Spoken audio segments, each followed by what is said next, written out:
You can support this show at patreon.com/ASA podcasting. The wasteland is a post-apocalyptic mess as the sole survivor wanders out about to see the rest. Nuclear explosions sending out the gamma rays from deep within the core, frozen atomic waves. From deep within the core, frozen atomic waves. Hello and welcome to the 520th edition of the Fallout Feed. I am Andrew, joined by a flock of my favorite Fallout folks. Tonight, I've got Ray. What's up, Ray? Hello, hello. And also Jess. What's going on, Jess? Kapow. Hey, Andrew. Greets, everybody. And tonight we've got returning longtime friend and previous show participant, Bob. What's up, Bob? How's it going? Good. Hello, Wastelanders. Been a good long while since we've chatted, so welcome back to the show. We'll get into your recent gameplay here in a second, but just for the show, we'll get into our gameplay off the top.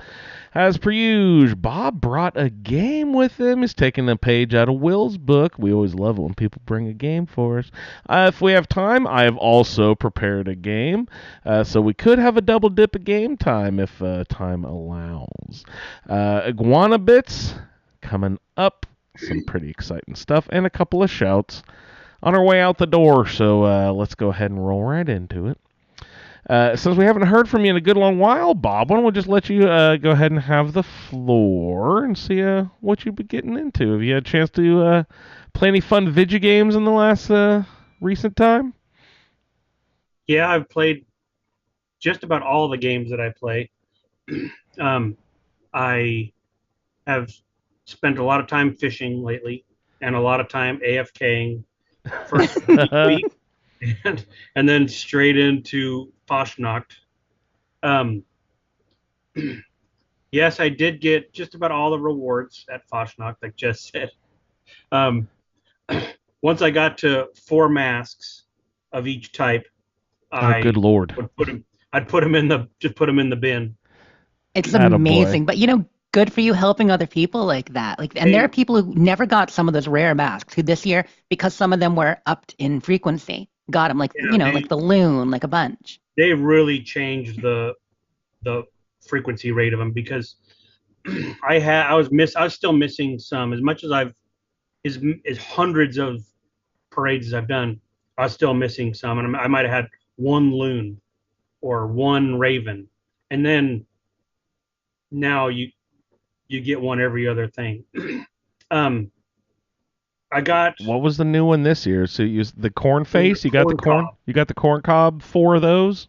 Was there glowing variant too? If anyone didn't get any masks, let me know. I got them. At least for a short time, because people will be on those quick. But yeah, all the new glowing variants too. Did you get a glowing owl? No glowing owl. Okay, no glowing owl. That's a really popular one. I got 5 glowing ones, but 2 are double. I think I got 2 glowing blue wildebeests or whatever, blue scorch beasts or something. It's all a blur. And then I've been playing. I'm still playing Original Oblivion. I have not. I still haven't. Nice. I just started Shimmering Isles. We were just talking about that last week. Weren't we talking about Bob going... Yeah. Yes, this gentleman here, for those who don't know, and aren't in the Facebook group, Bob started playing Oblivion how long ago, Bob? Like 2 or 3 years ago. Yeah, that's a long time ago. Over the last 3 years, has regularly played Oblivion while traveling, little by little, doing every damn thing. And have you touched the new one yet? You haven't, have you? The remakes there? Yes, you have. Okay. I have 3 different Xbox. I have an Xbox One here at my house, and I have an Xbox Series X. Yeah, I have an Xbox Series X here. I have an Xbox One S that is my shop Xbox, and I have a Series S is my travel Xbox. So when I'm at the shop in Buford, that's when I play Original Oblivion, because it's on a Xbox One S, and it's So that's the only game I play on that one anymore. And Fashnacht. But I'm still going on with my quest of clearing out every dungeon, cave, every discoverable location. I downloaded the list and I go into when I find a new place, I go in there and kill everything, take all the weapons, all the loot, bring it outside, and then haul it back home to my house in Breville. And then I take it next door to the Archer's Paradox, and that poor guy, I keep Perfect. loading him down with. It's a paradox. He's got no room for bows, but that's the name on the door. And my house is right next door to him. And I walk in there. I used to think you were holier than thou and all that, but I guess I was wrong, or whatever it is they say to you. But yeah, I just go in there and unload all my less than 100% armors, and I'm keeping one of every item that I find in the game. And then once I get it all cleared out, I check off the list and then go back out wandering. But I decided I need to finish Shimmering Isles just because that will let me 100% the game, like you said that I have. Right. I quite haven't, but that would give me 100% on the game score, and I'd feel better about myself for actually having some. Yes, you have something to show for it. I mean, at least in my world, I realize some people don't care about achievements so much, but I mean, you've accomplished something, Bob. I agree. And Shivering Isles doesn't have as many dungeons that aren't story related. Almost everything there is story related. So even though it's large, you'll end up covering them all just by playing through it, for the most part. And when I found a dungeon, I was like, oh no, I got to start all over again. But fortunately, on my list, none of those dungeons or caves are on my master list. I was like, all right, I'm just gonna ignore those and just I'll complete the quest and finish that, and then I'll get back to my. But I've been playing the remakester. What do you think? Did they ruin it? Oh no, I love it. It's great. I'm spending a lot more time in the gates. And the original version, I completed 10 gates and then I just went on with the story. I didn't know that there was 50 or 60 different gates, and so I missed out on a lot of them. Yep. I mean, there's only 10, 11 varieties, types that you'll see, but there are more gates for sure. Yeah, so I think when I finish the original one and I go back to the new one, I will spend a lot more time in the Oblivion gates. What's the advantage of doing all the gates? Do you get special gear from each one or something? I have no idea. Well, I mean, at the end, want to complete it. Yeah, at the end when you shut the gates, you get the stone, and it has a legendary enchantment. So that's actually very useful. But also, I will say in the Remakester, the Oblivion gates and Plane of Oblivion in general is way more tolerable. The gates, going to Oblivion is one of the worst parts of the original game in my mind. It's cool the first couple times, and a few of them are good, but for the most part, it's just a slog. It's nothing but Daedra and pokey things, and I just don't like it. Figuring out the different, you get into one tower and you have to pull a handle, and you look over and you see it move a gate over there. That was neat. It was fun, but it did get repetitive, very monotonous, and also it was just so red. Everything was red. You know what I mean? It's like going into a club at the wrong time of night. Whereas here it's got texture and variety. It's actually cool looking. So yeah. And I've been playing. When I needed some absolutely mindless stuff to do, and so I downloaded Power Wash Simulator, where you basically just first you clean off somebody's van, and then you clean out their backyard. It's one of those just absolutely dumb games, but it's actually pretty entertaining to do. Yeah, I need my driveway done. Power Wash Simulator is too fun, though. People love it. I know people who are addicted. That's their Zen game. You know what? It's I just need to just zone out and just kind of drown out the world a little bit. I've only dabbled in Starfield a little bit. I've been wanting to get back to there because there's so much of there that I haven't done. And then I work with a couple of young kids, and this one kid, he's 18. but he tells me about the games he played when he was a kid. I was like, are you fucking kidding me? You're barely above a sperm and you're telling me what you did when you were a kid. But what did he do when he was a kid? Did he play Um, like really old games like BioShock Infinite or like Fortnite? his favorite game, and he was too young to play it, was Grand Theft Auto 5. Oh, And okay, he's no. telling me about That all makes this sense. stuff. And so they said, "You never played that?" I said, "No, I didn't." So I downloaded that and I just started that. And so that's actually been a little bit of fun. The different control scheme really messes me up. Yeah, but You it's know, not quite as bad as like when I went to Indiana Jones. Oh, Indiana Jones, when I want to jump, I run up and lay on the got to ground. remap those buttons for sure. Yeah, it's a mess. I It's a wish they mess. had a Bethesda remap option that you could just do right away. yeah. Thank you. And there are people on the internet, and in fact, a lot of people on the internet who will argue that jump belongs on the A button. The A button? I'm sorry, any Bethesda gamer knows it belongs at the Up. top of the controller. Up. Whether that's Y or triangle or whatever controller you're working with, it belongs up top, not on Yeah. A. That's ridiculous. And Ray just shaking his head. Lego Star Wars Space bar. gets me every time. Spacebar. And I've been playing Fallout New Vegas. I finally Gee got whiz, out Bob. of the goddamn Sierra Madre. Oh. Oh, I was That's stuck there for almost 2 years. What? Again, I only get to play once a month or so. I get to play 2 or 3 days each month. But I was stuck in that damn casino for so long. And I didn't know once you got in there, you couldn't go back to the other game.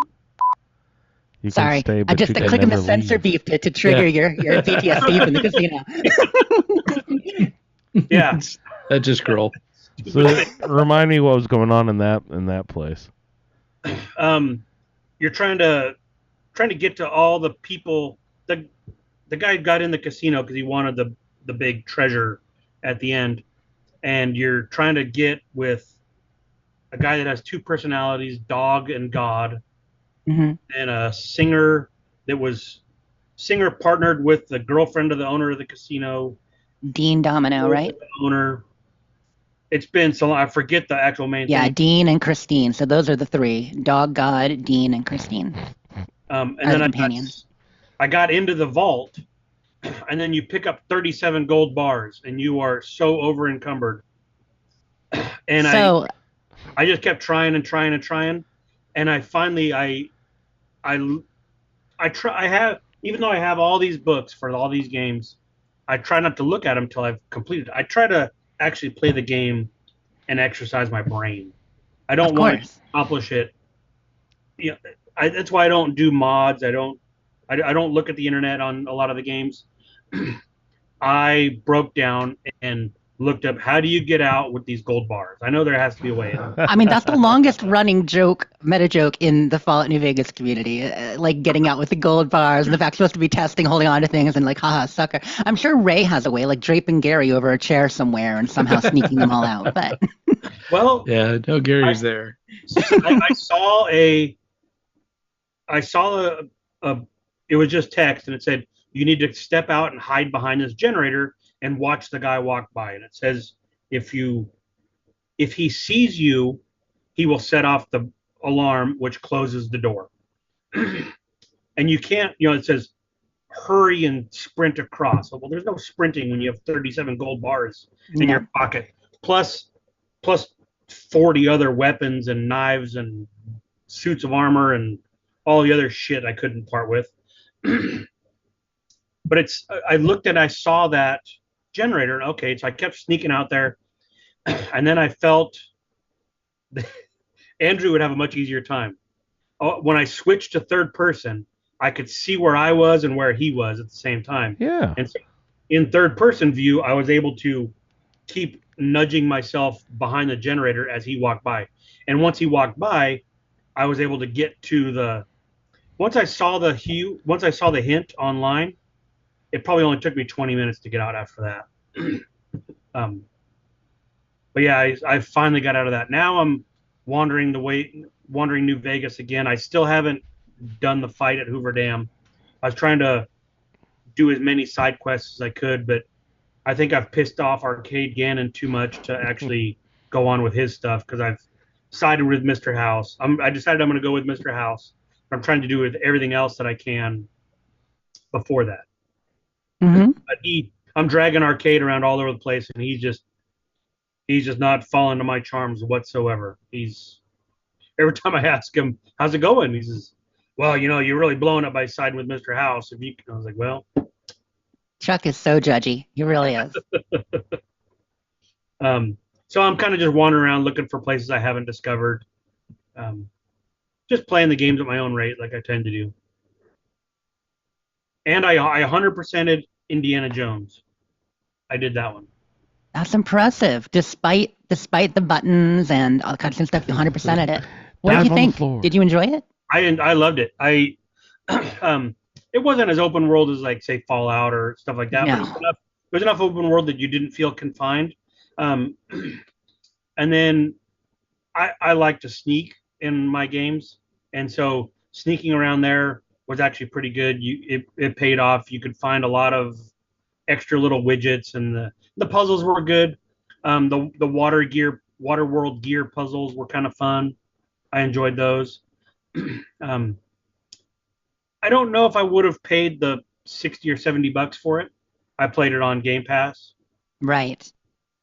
I don't know. It's just not our usual kind of game for those of us who are longer RPG players. It's much more linear and stealthy and all that. But Yeah, but it had enough open world that you felt you could kind of go back and forth, and yeah, I really enjoyed it. I know there's a new episode or new phase of the game coming out. I don't know if that'll be on Game Pass or not. If I might have to buy that. But now Might that I've have played to. through it, I will buy it if I have to. yeah, that is how they get you, by the way. The Yeah. first one is free. Your Oh, yeah. your 20-hour, your 50-hour game is free, but then your 5-hour DLC, you got to pay for that. Yeah, like a pusher on the street corner, and I'm just the junkie that's looking around for him. Me and the Atom Shop. They see a sucker every time. So yeah, I think that's all I've done lately. Very cool. I've actually played a little bit of that Indiana Jones game too. I need to dig back into that one as well. So, new Oblivion, old Oblivion. Anything that you're sad that they changed in the new one? Any disappointing, or are all the improvements good? You know what? I don't think I'm disappointed in anything that I've found yet. The faces are enough like the old ones that it doesn't ruin it for me. I actually like that chicken McNugget He face. loves the potato faces. Yeah, you get used to it. You definitely get used to it after a while. And you know what? And I love that it's like 5 voice actors trying as hard as they can to. Seriously, I'm glad they added a couple more to the remixer, but it's still mostly the same. You know what I mean? Just the people who are pulling double races, people are pulling double duty. Yeah. They got cut down. And I've grown to being I'm the master of the Thieves Guild. Not to brag, but they. Not the. I love when you go up and you talk to the homeless and they say, "Oh, please, sir, I just need a coin so I can buy my kids some shoes." And then you hand to them and they go, "Oh, thank you, kind sir." Their voice just totally changes. They Yes, from they being fixed that mostly. So I enjoy that part, and so it's not quite as jarring as it used to be, but I really love the original game though. Now I don't see the bad graphics. Like No. I cannot play Fallout 3 because of the graphics are so hard for me to see, but original Oblivion doesn't it. I don't know. I see it for the beauty that it is, I guess. Yeah, I mean, I do agree with that. I felt much the same. The Remixer adds a lot, and I love how gorgeous it is. And I do feel like I can stay in the world longer. And places like, some special instances like going to the Oblivion, Planet of Oblivion. But a lot of the game, you're absolutely right. It had a beauty of its own For sure.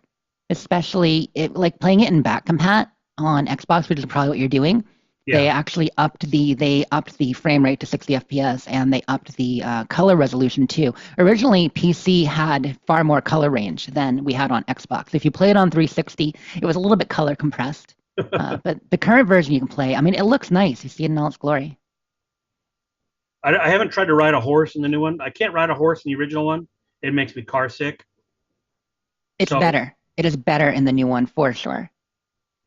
That and it's every time I walk, if I'm walking downhill, it's like I just take off straight out, fly out into the world, and then I crash down at the bottom and die. Like for some, my speed and athletics are ranked up so high now that as soon as if I'm walking down a hill, I basically have to hold back on the stick and slide down to stop from killing myself. Yeah, I make that mistake sometimes where I'm jumping to level and I just hurt myself every time because I'm jumping too Oh yeah, high. I mean Yep. I'll fall for seconds, or it seems like minutes until you die. That So- I'm not gonna kill the damn unicorn. No, I'm not gonna do it. no, exactly. Is there an I mean, achievement yourself, for killing Hershey. the Who knows? unicorn? Bucket that of hunts. asshole deserves it. That stupid horse beats the shit out of me. It is a pretty rude little horsey, yeah, but it's still you don't want to do it, right? No, it's the last one. I'm not gonna kill it. So that's one thing I won't be able to finish is all those, all those Daedra shrines. Not gonna be able to do it. Is there Yeah, an achievement for killing the unicorn? I might It's kill part of unicorn and Hershey's then quest. back up a save. Yeah, exactly. Like close your Oh, I eyes, hold see, your I nose, see, I see. and do it. Now I've got the theme song from the last unicorn movie in my head. Thanks, Bob. I don't think I know that song. Oh, it's fantastic. I could probably do the never ending story. But I won't. All right. Thanks, Bob. Let's go ahead and check in with Ray and see what Ray's been up to this week. Do you have a chance playing video games this week, Ray? Sorry. I did. And it's been a busy podcast week. So we recorded a Skyrimatic this week. Nice. BBC? BBC? And a No Man's Sky episode. Attaboy. Yeah. I saw y'all So- in there recording a long one, I think, this week too. Well, most of it was just kept catching up because we hadn't talked to each other in a month. Get that. But because we recorded one, that means I will go ahead and publish the one that we recorded 6 weeks ago. But Beautiful. Is it out? I haven't seen it. no. push it? Okay. I'm far too procrastinating to have it out already. We just have recorded on standards. Thursday. We have standards. I've set a low bar, and you're trying to clear it, Ray. It's all good. We can get behind. Yes. But yeah, so played a fair amount of Skyrim. Still going at it on Cyberpunk. Jump back into my settlements in No Man's Sky so that I could, get caught up there. And in Fallout 4, I've finally got Lorenzo's gun. It was really hard. Oh, the project resumes. Because I couldn't, I found it very hard to walk away with, only one mysterious serum. So, but so the gun kind of surprised me. I was worried at first because the regular gamma gun does like 250 radiation damage. And then when I got the Lorenzo's gun, it only does 35 radiation damage. But it also does kinetic damage. Kinetic damage. or actually, I guess telekinetic. Like it melts your brain. So, so when you send out this blast, and I mean it was tearing the limbs off of super mutants, and blowing their heads off, and ghouls were splattering. I got a bloody mess, of course. Did you But have like all the nuclear physicist and all those perks? You're all the way up to level 40, whatever, or 30, 35? so I've got no, not quite that high. So I only have the second rank of nuclear physicist. And I don't have enough science to actually do any of the meaningful upgrades to the gun. But if it's already making people explode, like yeah, sounds like pretty, it's a pretty cool weapon. Yeah, it was pretty wild. I was not expecting it to be that good. Now it's a lot like an explosive weapon in that you want to make sure that the enemies are far away. Yeah. Because I shot at a couple of super mutants that were really close to me and almost killed myself. So, it'll definitely blow back on you if you're not careful. Don't shoot from cover. Because hit the door frame. If you don't make it around the cover, you'll end up blowing yourself up. Don't let Curie walk in front of you. Yeah, very much like that. Yep. Any corner like that. Yeah, I didn't know that was a thing, though, in that game. That sounds fun. I kind of want to try it out. That sounds really great. I remember in that quest, you have a choice of getting the serum, or is that the other choice, getting the gun? Yeah, so you can side with Lorenzo, and then you have, he'll give you an article of clothing or something, right? Yeah, well, he'll give you all of the mysterious serum you want. Well, that you can use. Right. So you use one, you can go back to him and get another one, and so on and so forth. But if you kill him, then a week later, you'll get a message from Jack telling you that he's discovered something, and he wants to show you, and you go and he'll give you the gun. Right, the artifact gun. So you do have it now. Okay, I'm sorry. I didn't catch that part that you got the gun. Okay, awesome. Yeah, so I've got the gun. And so then... Does it shoot like that big cone where the circle just gets wider as it goes? Like it does? Yeah. So, wow. Okay. Yeah, I really want to try that. Yeah, it definitely works a lot better than a straight gamma gun. So you have to max out intelligence for a nuclear physicist. Do you have any other special requirements? So you also need the explosion one. Science, and you need. Didn't you say you need the demolition expert? Demolition expert and that sort of stuff too, right? Yeah, that's if I can. Once I get to science level 3, then I'll be able to make the upgrade that adds explosive damage. Explosive damage, and that's when you need the. That's when you need demo expert. Okay. And that's when you'll kind of achieve the build and see how effective it really can be, right? So that'll add. Close. That's ballistic. What is that? Radiation damage. What does that add? Explosive. So just. So like a missile. Yeah. So area range, and then let's see. The demolition expert increases damage or range? Damage. Okay. Yeah. It doesn't make the splash any bigger. Or are there multiple levels of demolition expert? Yeah.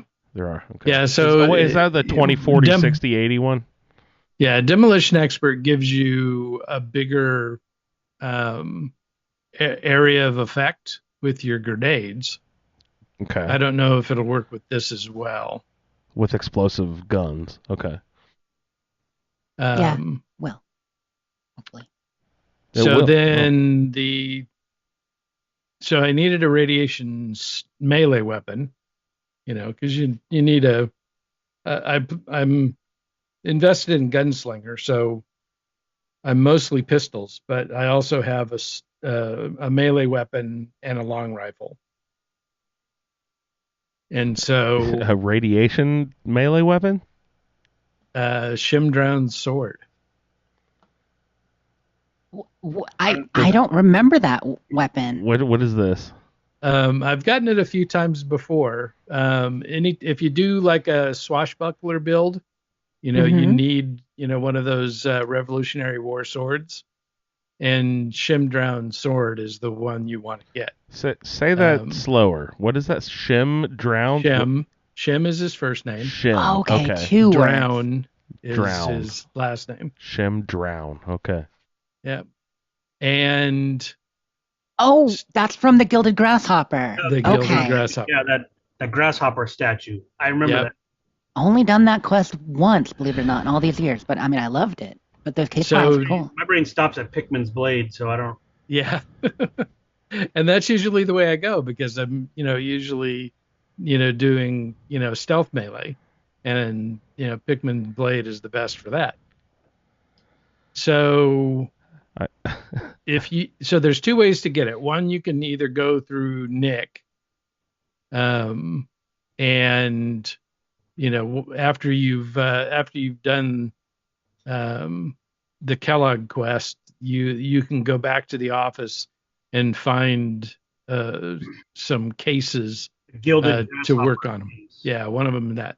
Yeah. Or you can just go to Faneuil Hall and fight your way up to the rooftop and grab the grasshopper there, and then that sets you off on the quest to get the sword. Perfect. Okay. And again, what are the benefits of the sword? What are the perks on it? So it's a high DPS sword, and it adds Does it have radiation damage. Faster swing speed since it's high DPS. Like, Yeah. Does that exist in Fallout 4? Kind of. So it doesn't give you the number, Mm-hmm. but you kind of grade it on whether it's a slow, medium, or fast weapon, Mm-hmm. and then how much damage it does. Yeah. Do So, that little ratio. I was so now trying to. my next quest is going to be to go to Far Harbor and go meet the Children of Adam, Right. so that I can get the kiloton rifle, and also there's a special Children of Adam's robe set that is particularly good. Gonna make you super effective. I think I missed something. Why do you want all the radiation things? Just because you want to do a radiation build, or what? Because Jess made me. She made Yeah, you. Okay. because this was what we posited. Being able to make a gamma gun build and, effectively irradiate the But he's wasteland. got the gamma gun, so now he has to go get the kiloton But rifle. he needs to and- protect himself from his own. He doesn't know his own strength. He's killing himself by shooting near walls. Yeah, Yeah. Needs another weapon. yeah. Not to mention I finally found 5 rounds in a ammo box. Right. Yeah, it's so scarce. I forgot about that part too. It's super scarce, and I It's not so craftable. I've got my water farm at Sanctuary, and so whenever I get 400 or 500 water, then I go make the run to the arms vendors and buy as much gamma rounds as I can. But they're so now that I got the charisma bobblehead with the Cabot House quest, they're only 24 caps per round. God damn. This is all a played on pricey- ridiculous mode. On what? on the ridiculous mode that you guys like? No. I'm just playing on regular. Because By Yeah. regular, you mean very, very hard. no, no, because this one was such an oddball build, and I was going to have to take a bunch of skills that weren't really going to help me. At least I'm doing armor, so that's been helpful. Right. Except for when I go on a shopping binge to buy a bunch of gamma rounds and then forget that I'm in my black suit and You're in your charisma armor. fashion glasses. Why They're am I like, getting "No, killed so why quickly? did I die?" I'm making a note to remind myself in a few months to just mention how neat it would be to do a build without armor and some other crazy weapon. Just slipping it out there. Just Uh, it's the cuffs and fashions. it's a curse. Because Andrew's done this to me before. When he and Yes. Kara on the show one time were talking about, I don't even remember how Mr. Peanut came to be. But they had posited some, it was. You have a monocle. It had something to do with a monocle and a top hat, right? Or, can you live in Diamond City? That's what it was. Yeah. When I first went to dinner with you that night, you told me when you got on the show can you get a character that never leaves Diamond City? It was like, So that was Mr. Peanut, which was a guy that actually, sold peanuts outside of Wrigley Field. And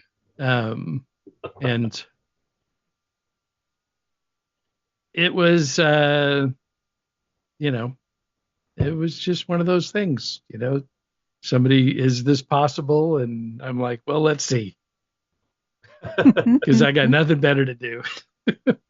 What would he do in Diamond City? Well, so he had to sleep in Diamond City every night. And so, I would go out, I did, Hardware Town and stuff like that. But the thing is that you're so underpowered, because I went there, right from the vault. Right. So I was still level 1 when I got to Diamond City. You're fighting the super mutants and stuff around. It was just crazy. The Yeah, dogs. don't go east. Yeah. But it was fun. It was, I'm still trying to make the connection to the Shem Drown's sword. You said you wanted a radiated. So everything it's also I'm radiated? doing is irradiated. So that sword, you said it was like you swing it faster, had a high DPS, but it's also irradiated or something, right? Yeah, it does radiation damage. Cool. That's fun. So And so I've got my Lorenzo's gun, my Shemdrown sword, and soon I'll have the radiation rifle. the clothes, yeah. Which will then I'll have to give up the deliverer. You can get the Inquisitor's cowl and all that. I don't think I'm going to go that far. It's an investment. Because that's a different build altogether. Yeah.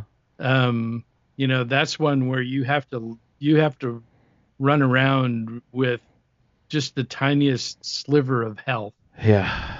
And maximum radiation. Bloodied. Yeah. So I was trying to Google before you spelled it out for us. I searched for Shim Drown, and the number one Google response is, "How do you drown your Sims in Sims 4?" People, come on. Don't drown your Sims. People play Sims like you play Fallout Shelter in some ways. Always I experimenting. heard people like boxing people into a room and making them go crazy on purpose, and like forcing them to have a couple force the wife to have an affair, and the husband's a painter, and he paints the affair. Guys, every they night. need an overseer simulator game. We need to be like we play Vault Tech, Done like and Vault Tech. instead Oh of my Sims, God. we've got like Vault, Yes. but like Sim style, and we're doing these experiments, and we can like That's- put different things, different rooms, and assign people. Oh, it'd be That's so much going to be the fun. mobile game, like Fallout Shelter was for 4. That's going to be the Fallout 5 mobile game pre-release. Then it Yeah, comes out a Fallout couple months Shelter ago. 2 is Overseer mode. Oh my gosh. Yes. It's like what is the Overlord? That's the name of it. Do you guys remember the Overlord game where you were playing the dungeon master and you had to stop heroes coming into your dungeon and kill them all? As you assigned No, bad that guys? sounds awesome though. Oh, Overlord. Yeah, there were 3 of them. It was good. The first 2 were really good. The third one, not quite as much. But in Dungeon Keeper 2, same kind of concept. Fun games, and it's nice doing a little bit of reverse kind of defense there. Ray, you mentioned some 3D Fallout Shelter game last week. It's not at all. No. I played it for like 2 seconds. Okay. Whoa, what is this? I mean, it looked like it. The big circle with all the rooms, blocked off. And you've got people doing Yeah. stuff in No, the different rooms. it probably is. It probably is. I was just, yeah. But yeah, it did look like it had a different element to it as well. Yeah. All right. Let's see. That gun is awesome. You're doing radiation build. Anything else you're getting into? Nah, finishing out the paludarium.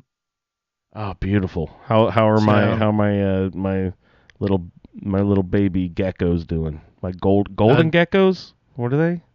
No. Gold dust. Gold dust. How are they doing? I haven't seen them. Did you transfer people over? It's moving day? I moved the babies into a more secure facility. Is that so they don't get because eaten? The big paludarium, they can just walk right out. It's like, when you have a 3-pound dog and your baby gate, they just jump right through the bars. Yep.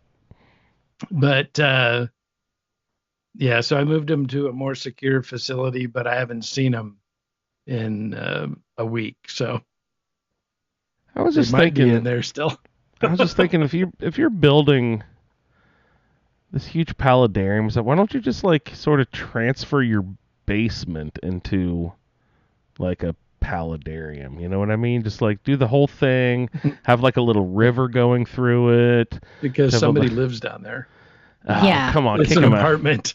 Kick him out. Come Even on. if it wasn't, like someone who lives in a flood zone can maybe do that, but it's not good for the structure, Andrew. Oh, you need a little river, some come on, waterfall, and Be like the Institute, glass cages and gorillas. Yeah. Ooh, Oh yeah, I could totally do it. synth geckos. I have an unfinished space that's plumbed for washer and dryers. Oh, do it. Come on. You got electrical geckos hookup. would be You got cool. water hookup. Dude. So, but alack and alas, It's like I'll have to settle for the ones upstairs. Ray's shoes were found, but his body was never found. His Komodo dragon was licking his chops. So, but got all my plants in, so now it's just a matter of everything growing in. Okay, you need everything to root. Yeah. Yep, and then I'll be moving everybody over. Are they excited? They got their little baggies packed. No, They they got little- couldn't care less. Little suitcases. Is that sort of move shocking at all to them? Yeah. Will it cause everyone to like shed or like do weird stuff? No, not too bad. They'll just find some place to hide for a little while. Oh, yeah. Till they get used to the new smells. Now, what's wrong with the old one that they're living in? Just going to a smaller one to. So it's, these things aren't built the best. they're made out of glass and plastic, and so the plastic is starting to break. I've got one door that the hinges have busted off, so I've got it duct taped. And then the other one, the latch got stuck, and so I had to cut the latch off. So now it just kind of swings back and forth. Fortunately, there nothing in there big enough to push the door open. So, but and the canopy is grown in so heavy that it blacks out everything down below. So all the plants are dead, 6 inches from the top. But it was just time to. So I'll once I get everybody moved over into the new one, then I'll tear this one down and rebuild it into something else. So probably chameleons. Ooh. I haven't had chameleons since I lived in California, so That'd be very cool. They can't mix in with everybody else? no. Way too big. Eat everybody. Oh, chameleons will eat geckos and stuff? Yeah, anything they can catch with their tongue. Really? Like mice yeah. and stuff too? Holy cow. Yeah. Chipmunks? Toss them in there. Maybe not quite that big. How big does a goddamn chameleon get? Panther chameleons are really big. They're like 7 or 8 inches long. Holy cow. I've only ever seen like the little tiny ones, like 3-4 inches long. Gee whiz. Yeah, those are the babies. Holy cow. That's great. Yeah, do that. I would say chameleons. Or chinchillas. You should get some chinchillas. No. Yeah. I stopped with the rodents when once I get rid of the snakes. Yeah, that's the only reason you need the rodents, right? Yep. All right. Thank you, Ray. Let's go ahead and You just let your snakes go out in the Everglades, or no. yeah, just let them loose. They were a breeding pair, so I had somebody so he made money off of it. Would take them, yeah. Yeah, buka. Alrighty, let's go ahead and check in with Jess and see what she's been into the last week. Jess, do you have a chance to play video games? I didn't game a lot. What I did play was mostly 76, so at least that's topical. Yeah, I was in spring cleaning mode. Spring cleaning mode in the heat of summer. I don't know, clean up my closet. I've got a lot of funky hats, got some funky hats, got some it was fun to go through. I was going through my closet. I think I've said before, but I'm not really a hoarder. I'm always about cleaning out the inventory and stuff like that, but I like things. We all do. And I got a house with a walk-in closet thinking, oh, cool, walk-in closet, so convenient. Turns out it's just another place to store stuff and stick stuff until it's like deep. Like, can I even get in here? Between the green screen and everything else stacked up. So I went and I cleaned it out. Wow. And I found some, I've got some cool steampunk goggles and stuff I almost forgot about. So yeah, good times. Couple old berets. oh, I got a beret. Do you? She has so I got many the most berets. expensive beret you've ever heard about. Tell me about that beret. What? 20,000 caps I paid for that baby.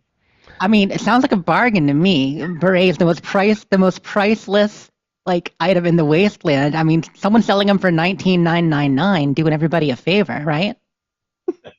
Yeah, Bob bought one of my berets in my vendor, and yes, I always keep at least 5 or 6 berets at $19,999. Because it's On a principle. deal.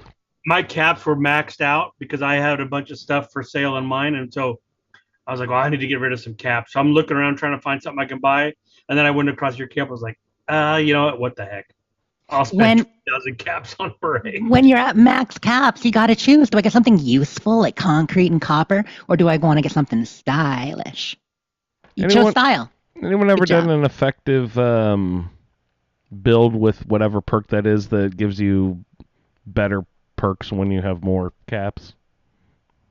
The wealthy one. What is that one called? I mean, that's one. I forget what it's called. Yeah, I've had that legendary on stuff before. I mean, it's decent, but I'd have to pull up the numbers to see the actual curve. The curve is comparable to some things, but Bloody and a few other things still kind of come out on top by just a little bit.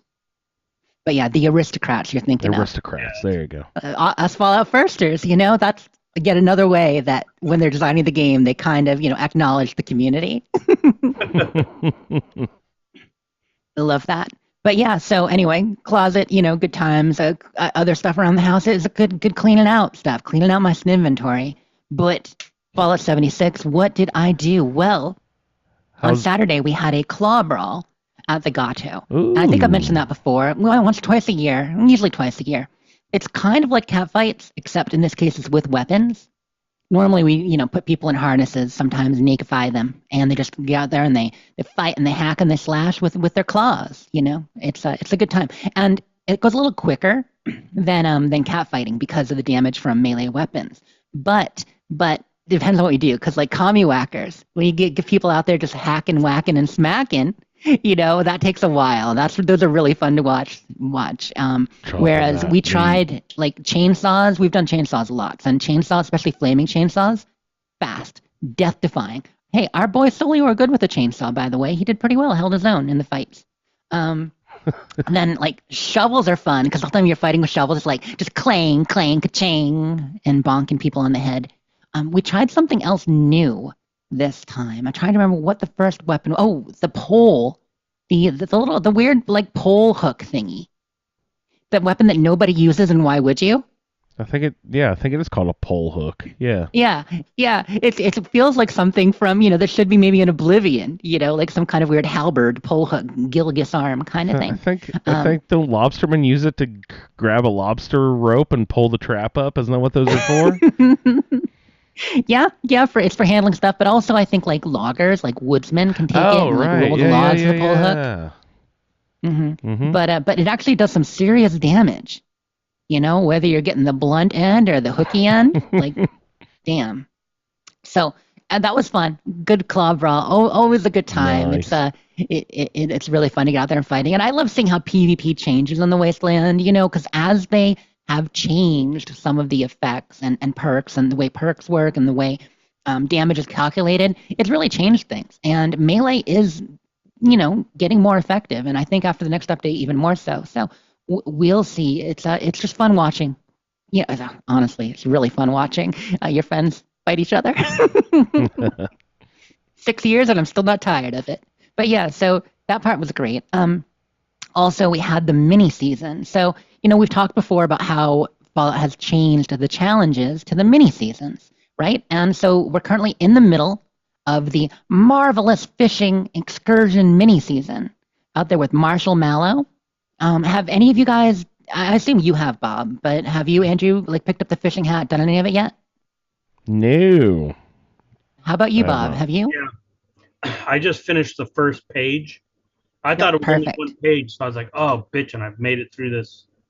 I just resent the chore board so much lately. Like, I want to play just for fun, and I just feel that they force me into it. That's why some people bust it out. I like to make it last a little bit, but some people like to bust the chore board out in a week or two. Or grind it in 36 hours, like a few people we know. I mean, I remember the second chore board, Jerry spent all the money on caps and just got it all on day one, and I thought, why would you do that? But now I see the wisdom of it. It's like it just I just feel I can't go and play and do the things I want to do because I need to do this stuff. Yeah, it kept me from camp building and stuff when the first couple of years of it, like it took a while to find a balance. And, but if you play regularly, you can mostly just get it done by playing without thinking about it too much, just here and there. But when you're not playing as often, then the times you do log in, say you only log in twice a week, then you feel like, oh, I have to do my chores before I can do whatever I'm in the mood for. And it does change things a bit. But the mini seasons those challenges have always been fun.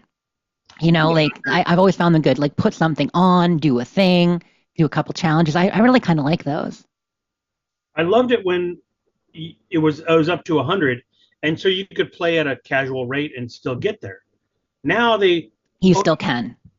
Yeah, but they put all those unobtainium things at the very top of the list. So now you need to get to level 150 to get all those things. Yeah, but you don't. Like, I mean, I know Bob No, completionist I know. clear every I'm just, dungeon has to. I'm a I know, hoarder. and you're not alone. But it's not. I mean, this is a self-imposed thing. Okay, this is a. I'm not going to say OCD, but it's the kind of thing where people like, I need to touch everything before I can move on. And no, honestly, you hit 100, you hit 92, you get your poster, you're good. You hit 100, you get all the bonus items on that page, which I can usually do by level 103, 104 at most. Even if I spent too many tickets, it's not bad.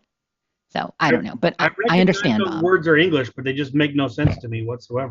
Yeah, and you're not alone. There are people who feel they have to get up to 150 now too. Like, And I mean, then they put the mini chore board in there, and you can't even pick the things you want to pick. Oh, I don't need 5 carry weight boosters. Well, you're going to have to buy them, otherwise you can't go on to the next one. You have to oh, have everything on the little mini scoreboard.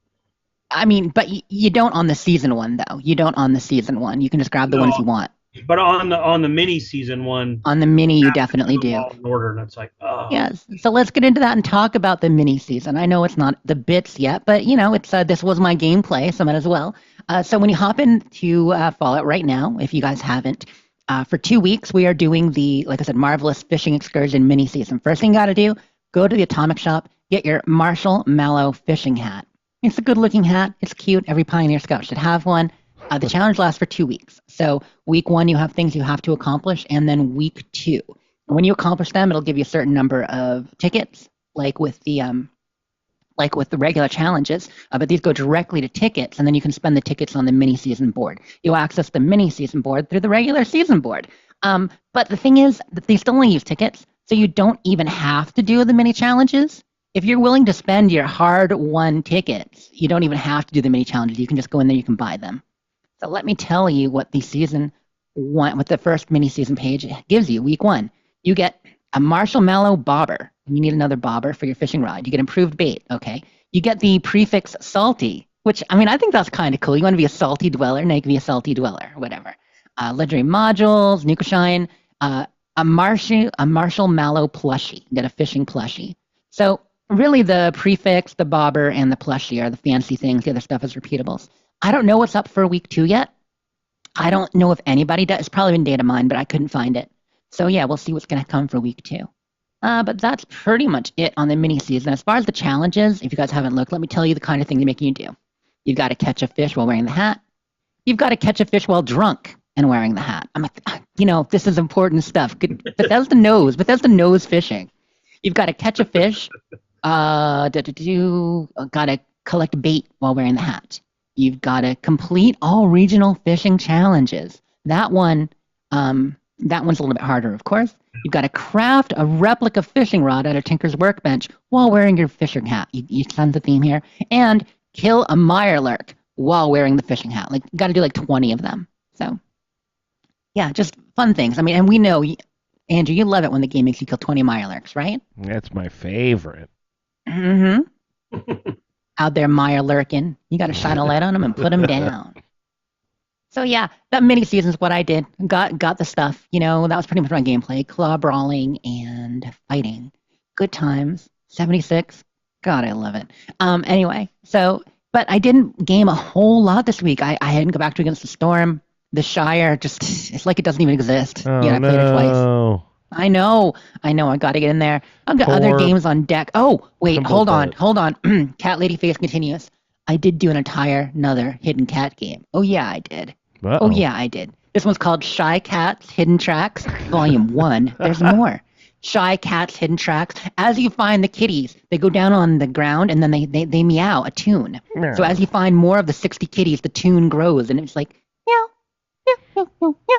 Anyway, they keep going, and then you can, if you get enough, you find money bags, and you can buy orchestra cats. You get a cat on bass, like doom, doom, doom, doom, doom, doom, and the cat's like meow, meow, meow, meow. And as you find all of them on a screen, it becomes a symphonic, like, it's better than Jingle Cats, guys. I'm just saying, it's pretty good actually. I like the music.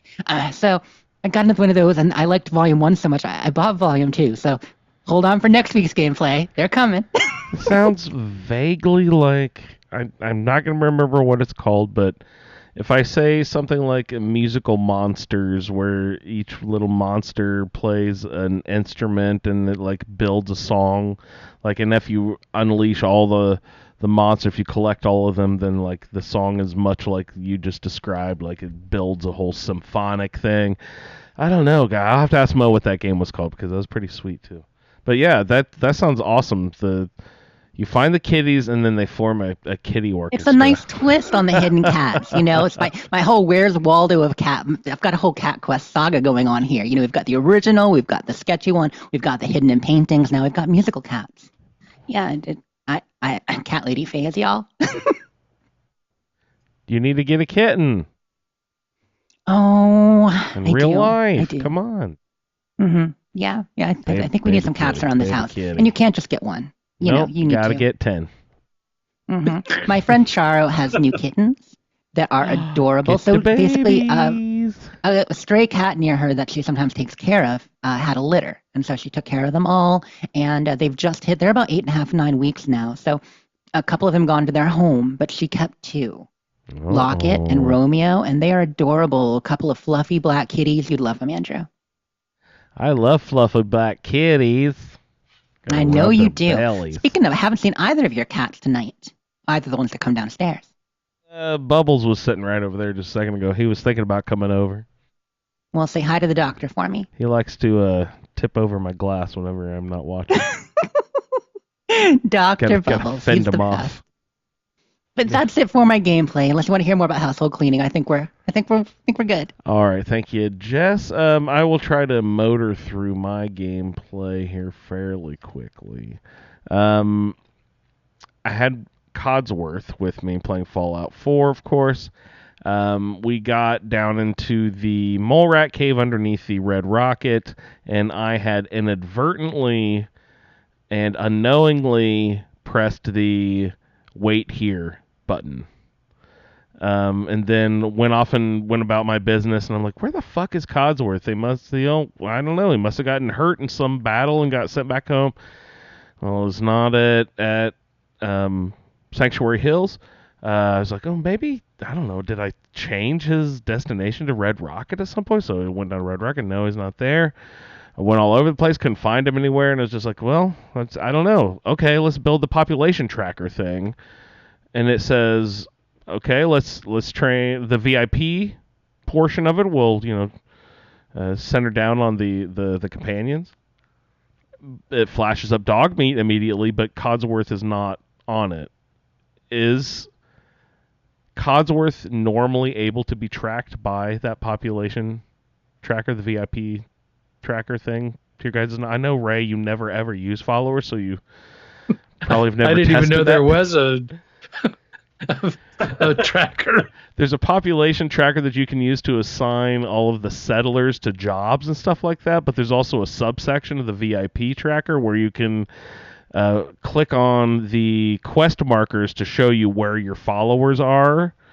So in case you lose them or whatever, or they're just somewhere, you want to know where your companion is, you can click that on. But for some reason, Codsworth was not popping up in the list. And I was like, what the fuck is going on? So eventually I was just like, I needed a fusion core.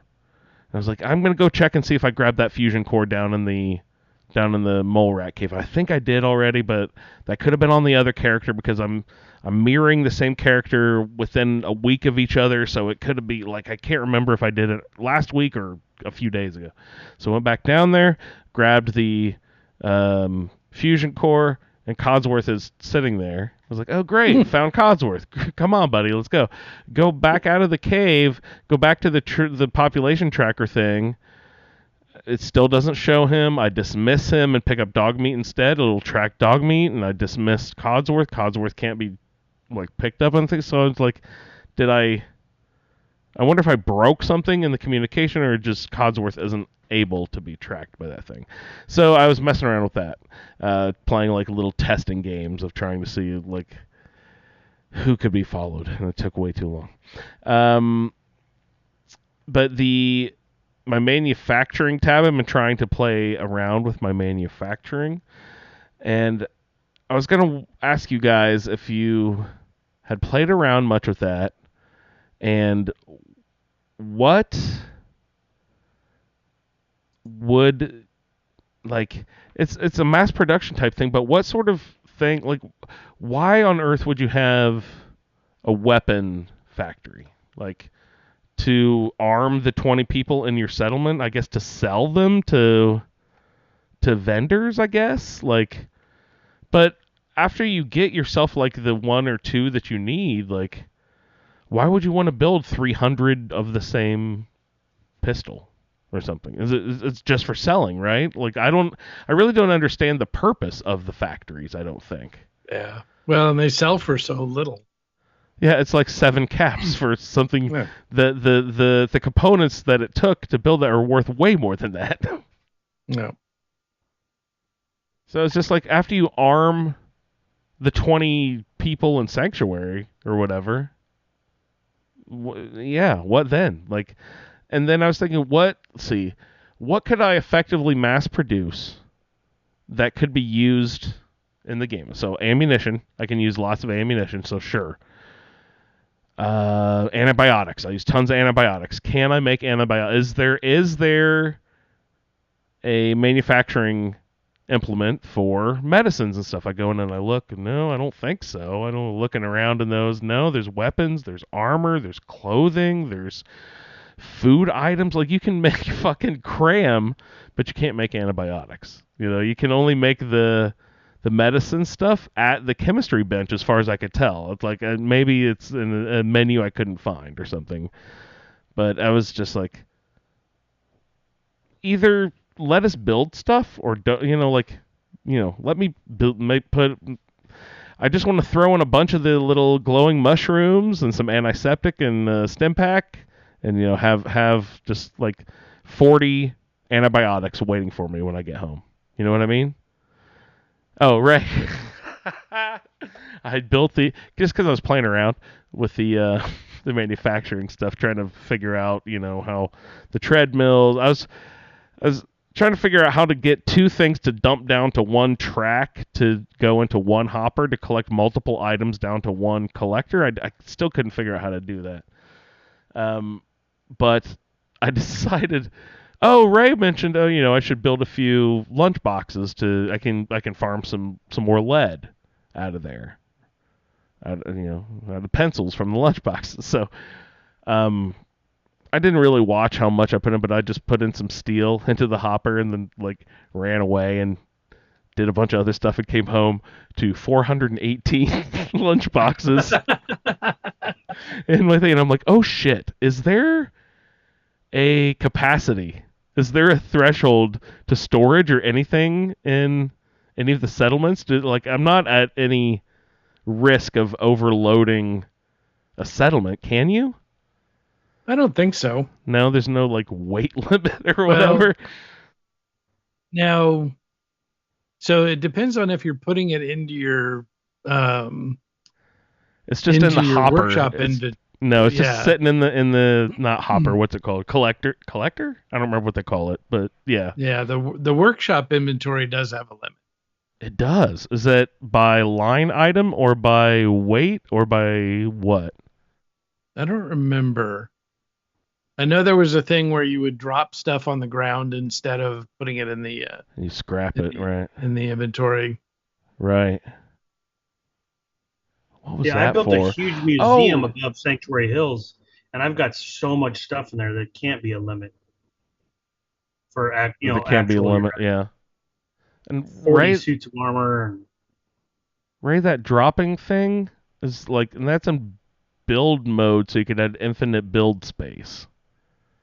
Yeah, I don't remember. Right, yeah. I never have to worry about it because you're not a builder. Don't need more than a bed. What do you have to do to get the artillery? Is that a castle thing? Because I was wanting, I just need that artillery and blow up some stuff. Do you have to complete the castle quest to unlock the artillery? I think you do, right? Fuck. Yeah. I am no way near getting there. So I went down to Poseidon because I was like, oh, the nice robots, and gave me some mute fruit, and I'm gonna go down there and I'll clean out those pesky, Mirelurks out of the water plant for them. That'll be a nice thing to do.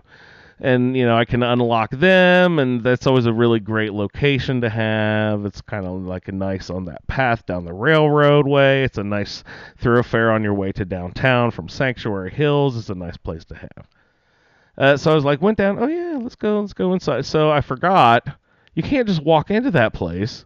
There's like 5 or 6 super mutants wandering around out back. One of them's got a goddamn rocket launcher. One of them, or 2 of them maybe, are suiciders. And I was seriously there for 2.5 days. Plop my little tent down right outside the place, and then try to like get inside that door, try to sneak in the door, try to use firepower to get into the door. I'm using a 10mm pistol still. I'm level 14, 15 now, and I'm still using the same goddamn pistol that I had at level 2. So I need to like upgrade my fire. I just cannot get past these super mutants for the goddamn life of me. It's like they would not let me in the door no matter what I tried. And I don't have like any sneak perks or anything, but I managed to get inside the door one time. I was like, hooray, I made it in. As soon as I stood up, they all followed me inside the door. It's like, fuck, no. Oh, And no. they killed me as soon as I walked into the lobby of the water plant. So I was like, fuck this. I abandoned it and decided, I'll check in with the people down there at Oberland Station. It's right across the water there. And they're like, oh yeah, go over to the what's the clothing store? I forget what it's called. And I was like, oh wow, okay, Fallon's? I can do that. No, not. Where do they send you? Is it Fallon's that they send you to? I don't remember, but it's the one right there on the water. yeah, by Hangman's Alley there. By Hangman Oh, Alley. okay. Yep. So they send you there to take out some raiders, and I was like, oh, okay, let's knock out a bunch of birds with this one stone. Okay, instead of Poseidon, let's get Oberlin Station. Let's hit up Hangman's Alley. Let's do that clothing store. Kill the raiders. Get everyone happy and trot back. And just do all that loop. That'll be fun. So I go into the. I'm on my way down there. Run into ghouls going one direction, which I forgot about. There's super mutants I forgot about that I ran into one time. There's a goddamn, like, if you go down the road all the way and cross over the bridge to the south, there's this really neat, what do they call it? Is it called a lock? No. What's it called where you have like the 2 things with the water and like Yeah, that's a lock. That's a lock. the Panama Canal and stuff? Yeah. Mhm. Okay, but it looked like there's one of those, and I was like, have I? I know that I've been here. I've seen every fucking inch of this map. You know what I mean? Yeah, you definitely have. Yeah. But I was just like, I have no memory of this place. So I was just like, this is really weird, but it's a very cool little spot, which I spent way too much time just looking around just because, like, I don't remember this, but it's a really, Yeah, no, it's there. really It's intricate, there. cool Go in. location just south of Area the and stuff, water yeah. plant, yeah. So it's a Mhm. bridge over the Crustaway, so I did the continue way. There's raiders there, forgot about those raiders there. There's dogs just up the road, forgot about the dogs. There is every 2 feet, there is some sort of random encounter. No, they're not random, but just a group of bad guys in Fallout 4. It's just every 20 feet it seems there's just a little spawn location of bad guys. It's one of the good things and not good things, right? About Fallout 4. I mean, I love it, but you Yeah. do wish that there were more people and areas you could actually interact with, little settlements and stuff out there. And that's where the settlement system kind of hurt it a bit. You know what I mean? Because they're always giving you settlements as opposed to places where people live. You bring the settlers in there. Yeah. But yeah, walking down the road in that whole area, it's a little bit underutilized. Like the radio station there and stuff. People don't take that I trip passed that by often. right by there. There's a bunch of ghouls on your way in town that they're all named like Mr. Sullivan and I don't Oh know, yeah, Mr. those are the Sullivan. nasty ones. Who are those people? What They're is their tough. story? There is one, because you can find them in a lot of different places. Oh, I usually run into them over by Hangman's Alley. Yeah, okay. they They were weren't on the this side of original the bridge. inhabitants though, of yeah. Sanctuary, right? Because you can find some of the Sanctuary people off to the east. No like some way, of the main- really? Yeah. That's super yeah. sad. So Backstreet Apparel is the name of that clothing Backstreet Apparel, right? Okay. Thank you. That man, how did I forget that? I mean, I didn't forget it. I just want to know what you're talking about. But they send you there so much. So much. Yeah, but I got in there for my first time and met Crush or Crash or whatever that Raiders guy's name was, and killed him. Did not go upstairs or anything yet because you don't really have to yet. So I just went back, turned into Oberlin Station, went. Visited the robots there, told them I couldn't do anything for their water plant yet, pitched my tent down, took a nap, stole all their mute fruit, took a couple carrots because I planted most of the other crops at my farm up in Sanctuary Hills, but I hadn't had any carrots yet, and I think, it's either carrot and razor grain or carrot and I don't remember what else, but to make a vegetable soup, which is one of those really good things to have in survival mode because it not only does hunger but also water at the same time. It cures both things for half the weight. So try to have a soup farm at my my camp too. So what else am I doing in the game? One of the ghouls. I just posted a video in the Discord and the Fallout thing with a little video of a ghoul hopping around on one leg. If it's very reminiscent of the Monty Python sketch of the knight who's defending the bridge. He's like you cannot pass, and he's like None shall pass. It really is. Yep. And he chops Just off the an fleshy. arm, and he chops off a leg. He's like, I've got your leg. He's like, no, you haven't. He's like, yes, you have. He's like, oh, What a flesh wound. what are you gonna do? Bleed on me? So but anyway, I've never ever seen this happen before, and I don't know if any of you guys had, but my main, especially in survival mode, I'm not trying to kill things as much as I am to stop them. You know what I mean? So I'm not shooting at heads and arms and chest. I'm shooting at their legs, especially ghouls. I'm taking their legs out first and then going to finish them off later. So this ghoul was charging, and I had thrown a grenade, and it must have taken off its arm earlier, but it was charging, so I vatsed it, and took off a leg. Usually you would think when they lose a leg, they hit the ground, and crawling on their bellies towards you. But this one didn't hit his belly. It just kept hopping on one leg, pursuing me down the fucking road. And I had never seen that before. It's just pogo hopping right after me. I'm like, what do you think you're going to do if you do catch up to me, buddy? If you swing at me, you're going to fall on your fucking face. It was literally like the knight from Monty Python. He couldn't take a swing at me at all. And there was much rejoicing. Oh, gee, man. It was a good time. So I posted that video in our Discord over there. What else am I getting to? Mama Murphy. I've done this before. She asked me for her chair after I got her first buzz of Jet or whatever. The first pill, I think it was Jet. Yep. So she tells you build her a chair, and I plopped that down in the sort of like the geodesic jungle gym dome thing over there. So now Mama Murphy's in Mama Murphy jail.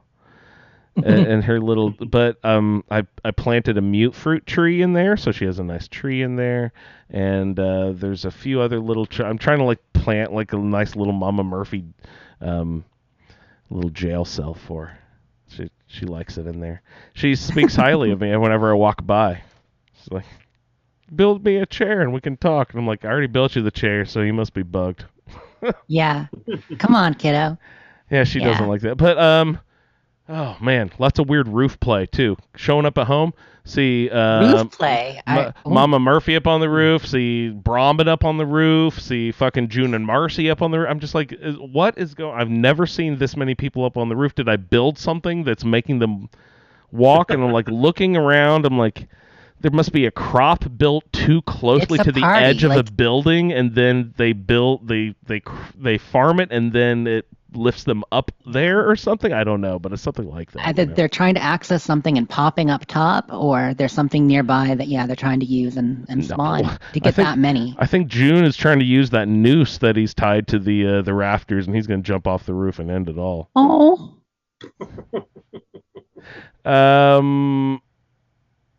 Perception bobblehead, Ray. Remember that thing I was talking about last week?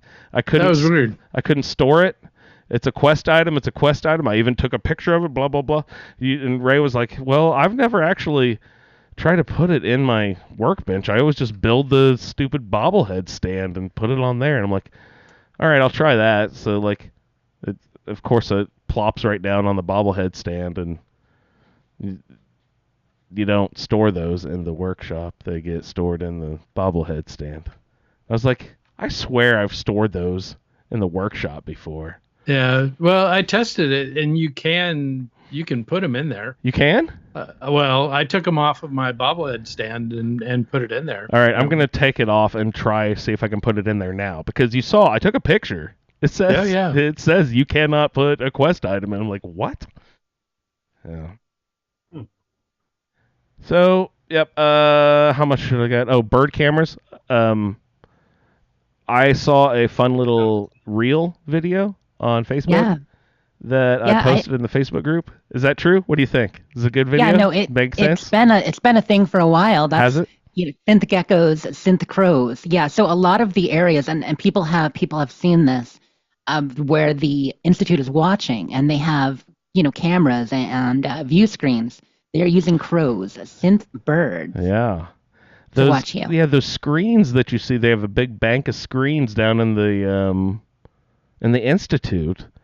And some person making the video was just like, I decided to watch the videos and see what was on them, and he's like, oh, there's actually there's surveillance videos, they match play, and then he was like, but so I went to the locations and I couldn't find cameras anywhere, so I went back to the place and found the angles to see where things would be. So I went back and found the location and went back, and there were birds at every single location where the angles would be, where the camera should have been. And Deacon even mentions it. Deacon mentions that there are spy birds off dialogue. Yeah. And I don't know if I probably just didn't notice it, or just like dismiss it as a secondhand like comment. You know what I mean? Like, and we forget. He says how lot often of do you do weird the railroad? shit, Every day playthrough? Yeah. Yeah. So that was really cool. I thought the birds was really neat. Clint has an interesting fact too. He says Ronnie mentions them in the Defend the Castle quest as well. Oh, does she? The birds? Yeah. Oh, that's cool. Yep. All right, so if you pay attention, of course you know these things. If they had synth geckos, they would do that too. I was just thinking when you mentioned them earlier, I was literally thinking synth geckos would be great spies. They would. They run at you with those little floppy arms. Well, I mean, maybe more regular sized geckos than wasteland. They just gotta hang on the wall. Geckos. Yeah. Those guys are crazy. So also, I built the Brahmin trough. Yes. And no Brahmins. So I think you do have to have the settlement beacon to get Brahmins to show up. And I read a little bit more about that situation, and I don't know about the, you build a trough and then the settlement beacon. If a settler comes in, a cow will come in at the same time. Like I haven't really tested that yet, but I swear that's what the article said. But I don't think it's a 1-to-1. It's not? Okay. But there's another way to do it that I have found is a little more effective, a little more speedy, is those animal traps. In the large section of the animal traps, they have Brahmin as one of the animals that you can trap.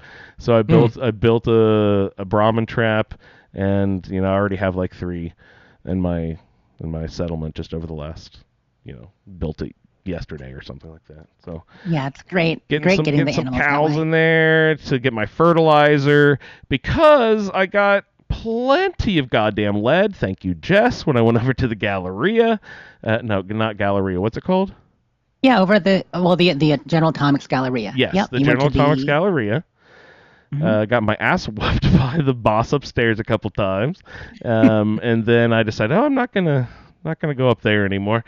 So I just snuck over to the gym and took all the weights out there and did the hour-long fucking slow-ass slog all the way back to Sanctuary Hills. Oh, Jesus, that was a long Gold walk. bars or lead, But it's worth luckily it. I had my power armor on, so I could just walk right through the water along the floor of the lake there, and then down the river, and then up the banks of up to Sanctuary Hills. So that was fun.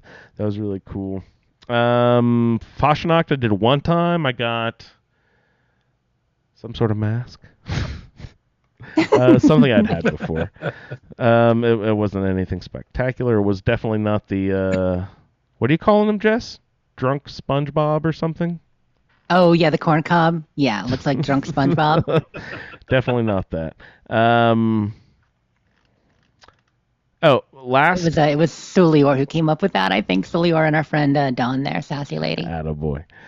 And atta lady. So my last question here on my gameplay is, if I did want to start building a big, nice settlement, most of the time I've been not touching anything at any of these settlements and trying to not scrap everything immediately, because that's what I used to usually do when I would get a settlement, to scrap everything immediately. But I'm trying to do a little more of a lived-in thing, where I just sort of, if these people have been here for years, why can't they sweep up? Right? So I'm just sort of embracing the whole trash heap aspect of the wasteland and not scrapping everything. But I was going to have one location where I sort of let that be my place where I scrap all their stuff and build. And I was going to ask you guys, what is the best location that you can scrap everything down to nothing, where you can get the best bare bones, flat, get rid of almost every structure possible to down to nothing? I mean, with a scrap everything mod, you can do it all over, and we do. But Starlight Drive-In obviously pops up as very, very scrappable stuff all over. Obviously, County Crossing, probably. You can do a lot there, scrap a lot of that. What do you guys think? And I have way too much of Nordhagen Beach. I've done that 3 or 4 times. I mean, never enough of never gorgeous enough. You're Nordhagen right. Beach. You're but right. Yeah.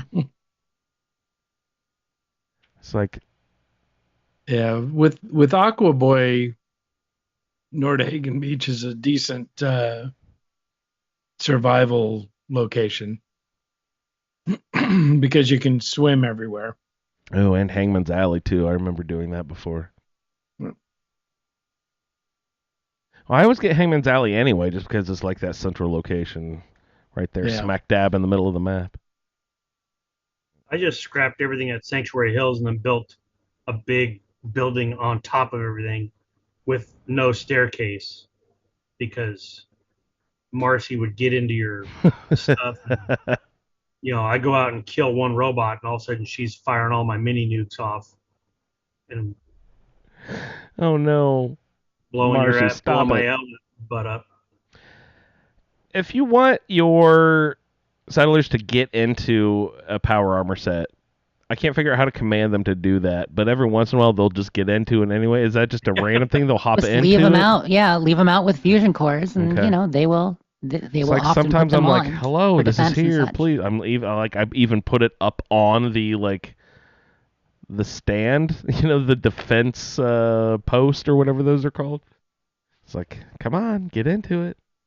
That's some of my favorite things about Fallout 4, were the things you had no clue that they would do. You get out of your power suit armor to talk to the guy by the campfire, and he just gets in it, and you're I'm trying to sleep, dude. Get out of my power armor. Yeah. And he's in it for 2 hours while you're chasing him around, and finally it wears down and he gets out of it. It's yeah. Travis used to get in my power armor. Y'all remember the time? You remember the time when the NPCs in Rad Rumble would steal your gear if you died? They'd steal your loot. No. NPCs in Rad Rumble, really? In 76, yeah. Uh-huh. No, there were a couple months there where the NPCs helping you defend would steal your stuff. What? I don't remember that at all. That's hilarious. They're self-actualized. They were tired. They were tired of, being programmed to only use their own stuff. They wanted your stuff. You get the good stuff. They don't get legendaries. They wanted legendaries. Yeah, no, they stole people's stuff. It was pretty hilarious. That's funny. Well, maybe they'd actually do some good for once then. Ooh, burn.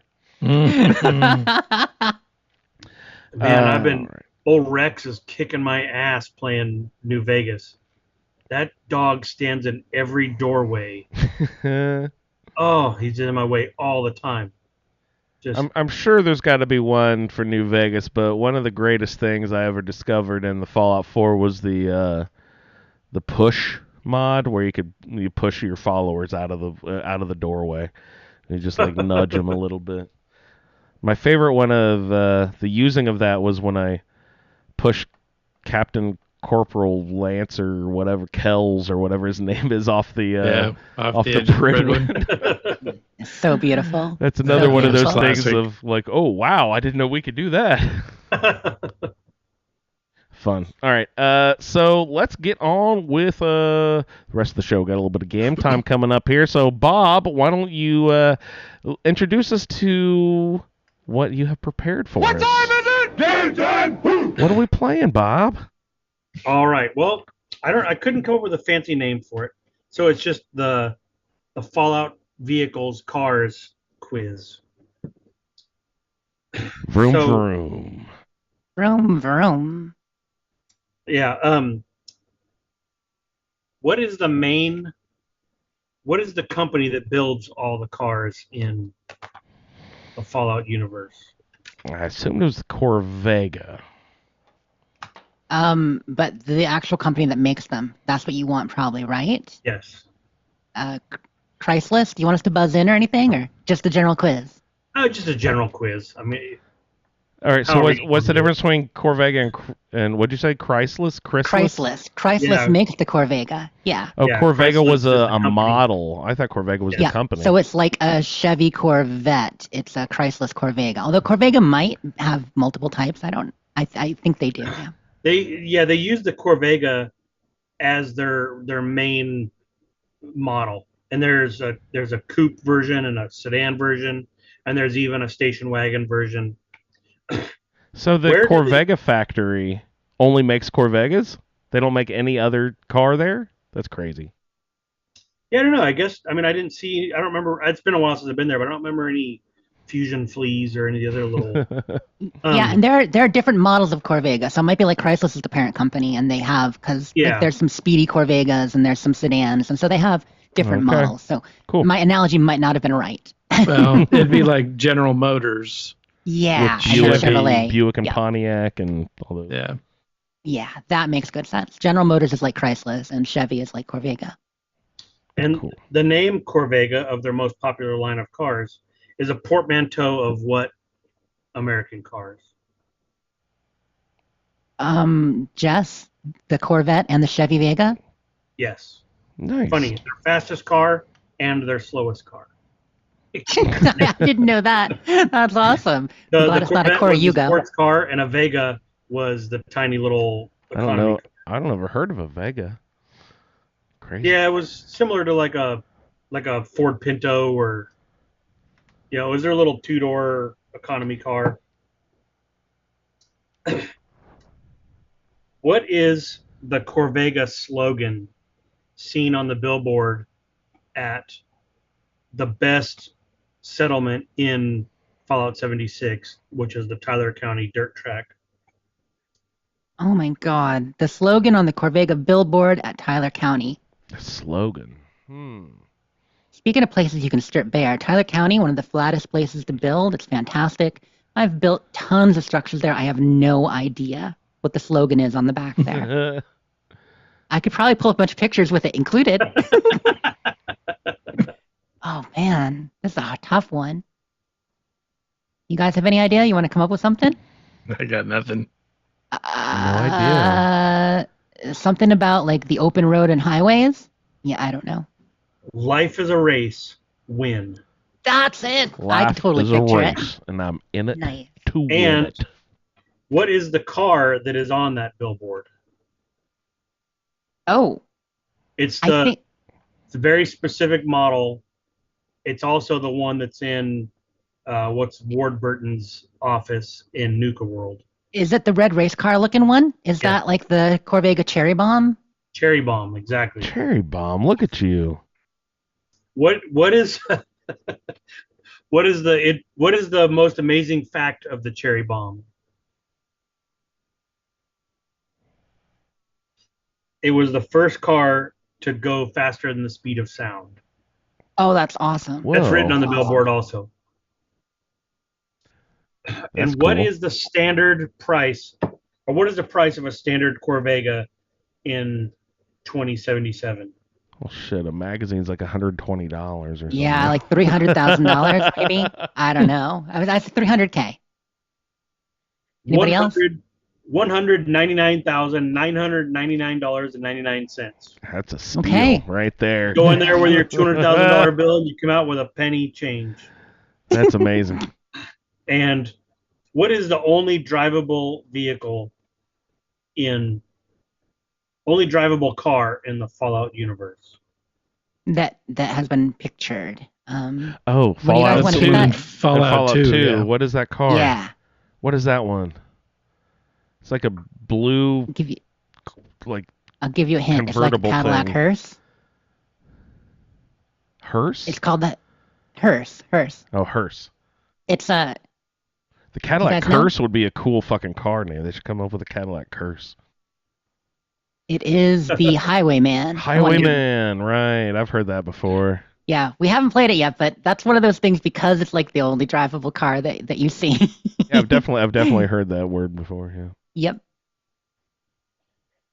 Yeah, I've never played any of the earlier games, but I read the interactions between the characters when they're talking about that car, and it's pretty funny.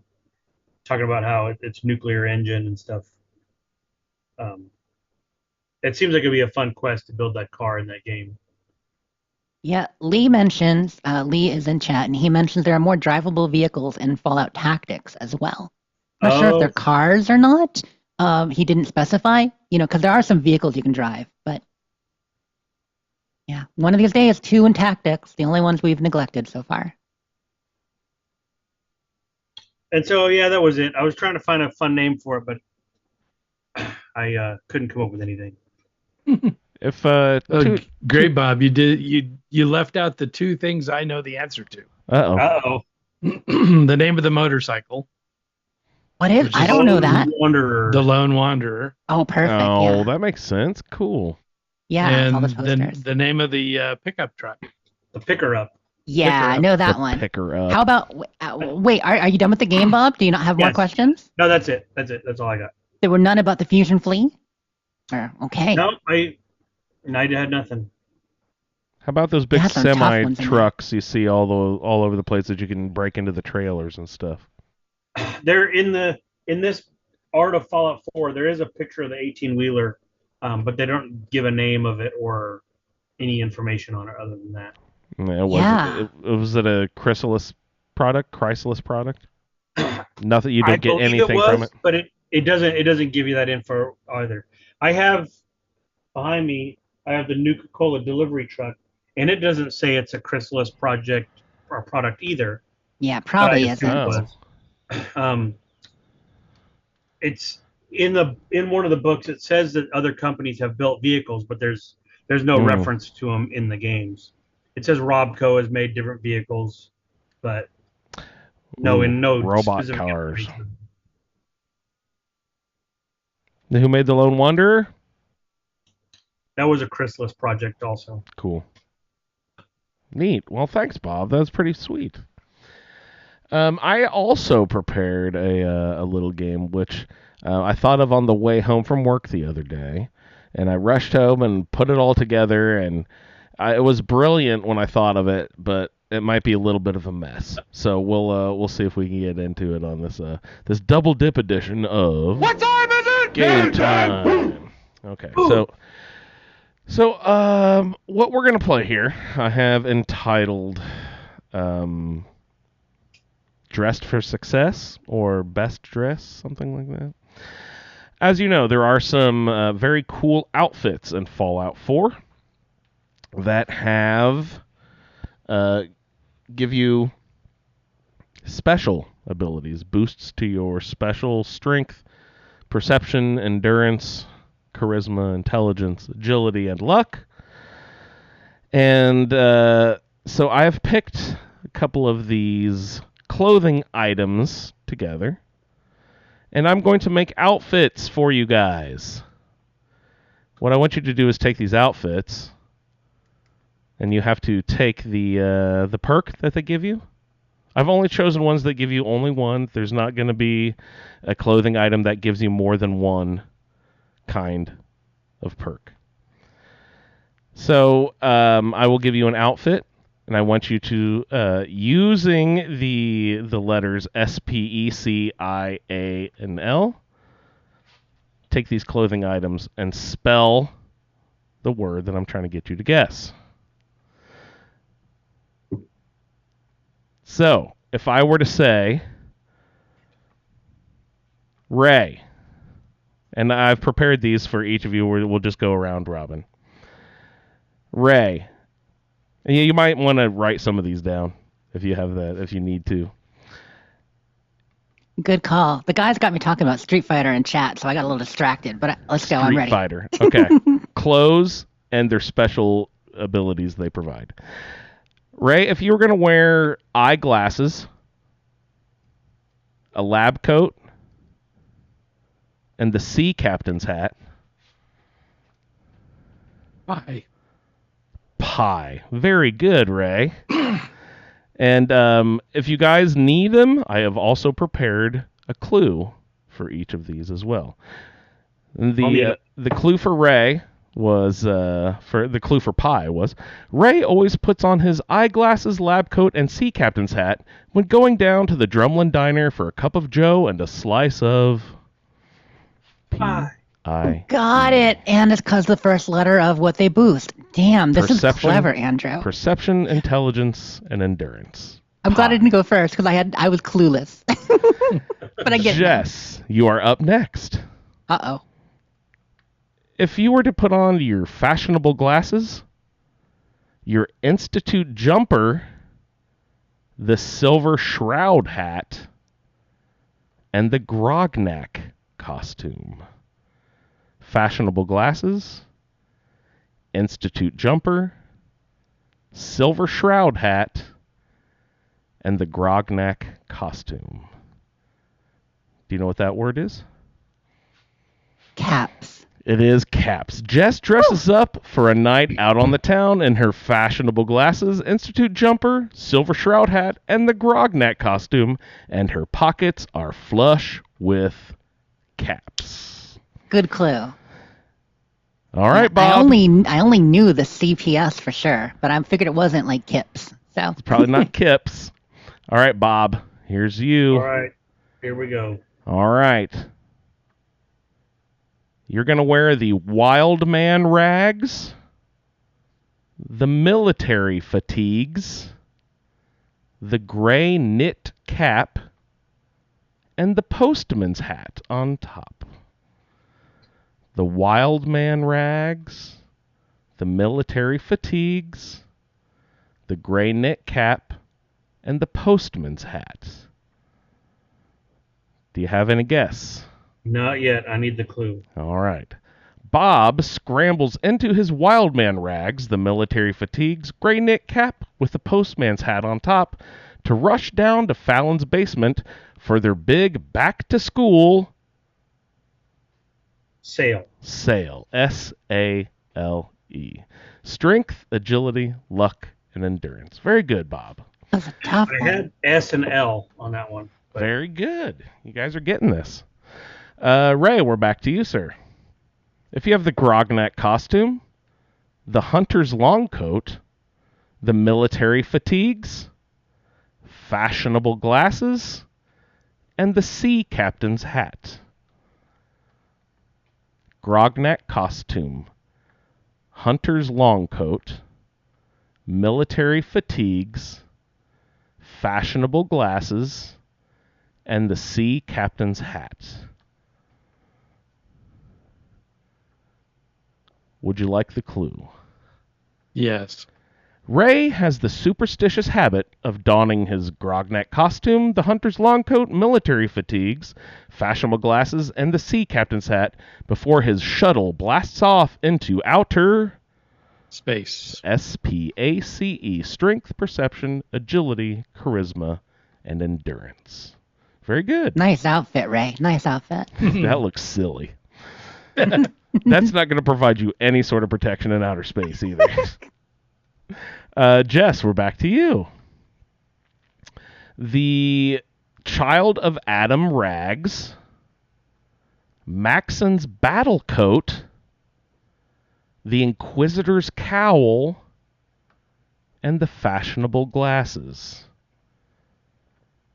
Child of Adam rags, Maxon's battle coat, Inquisitor's cowl, and fashionable glasses. I think I need it one more time, slowly.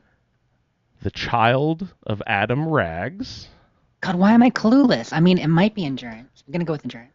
Okay, go on. Maxon's battle coat. I don't know. Maybe it's charisma. Maybe it's That, luck. that maybe dude it's ain't got strength. no I don't know. charisma.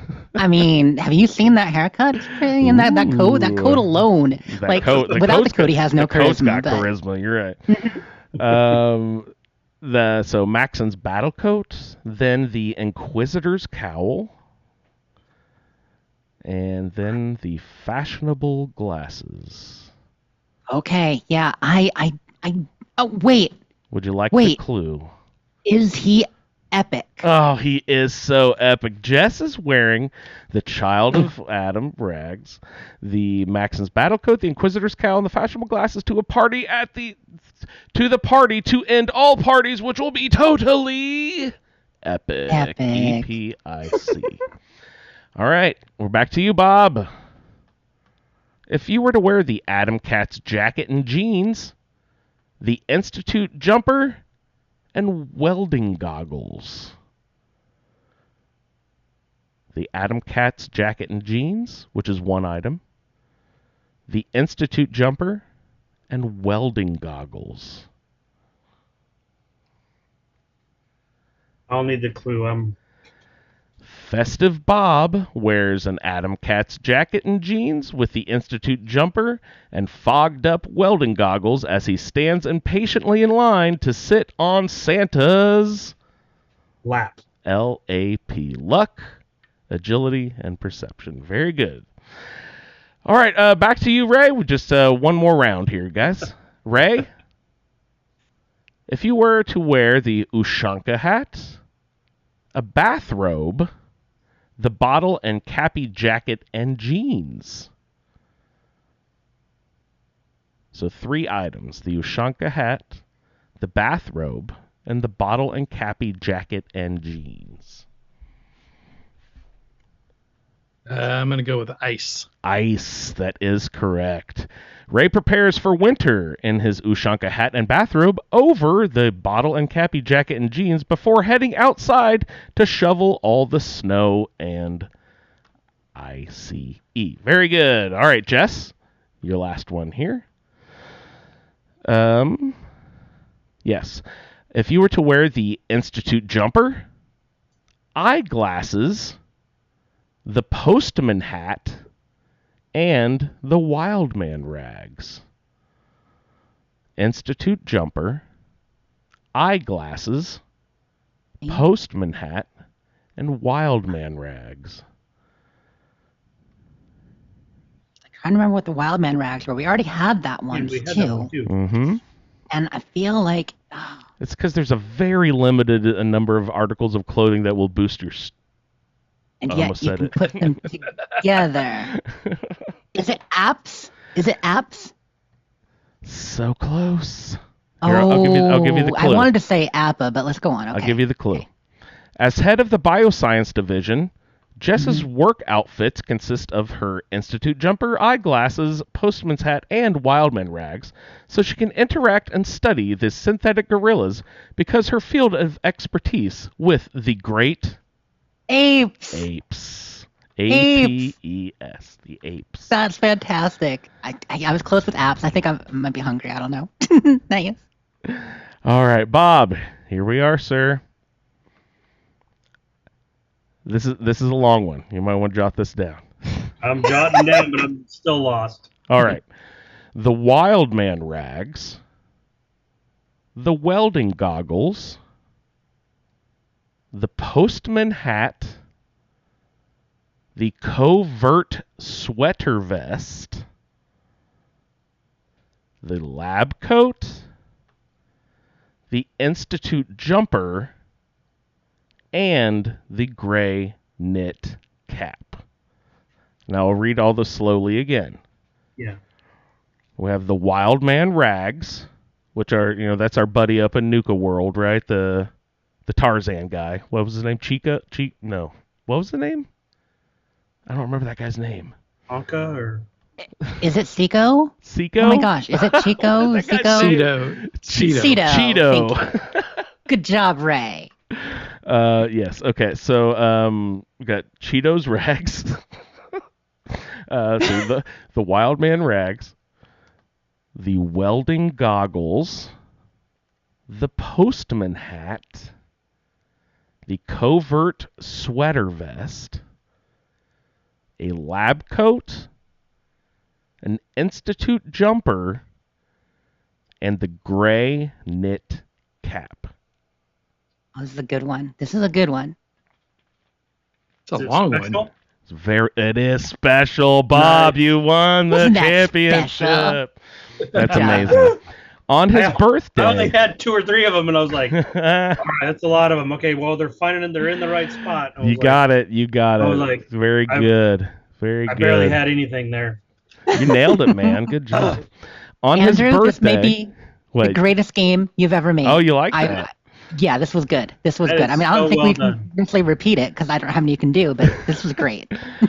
On his birthday, Bob likes to put on the Wild Man rags, welding goggles, postman hat, covert sweater vest, lab coat, institute jumper, and a gray knit cap because he is the birthday boy after all, and it makes him feel super duper. SPECIAL spells special. Thank you guys for playing. At least Game he's time. observed than earlier. I was wearing 3 hats.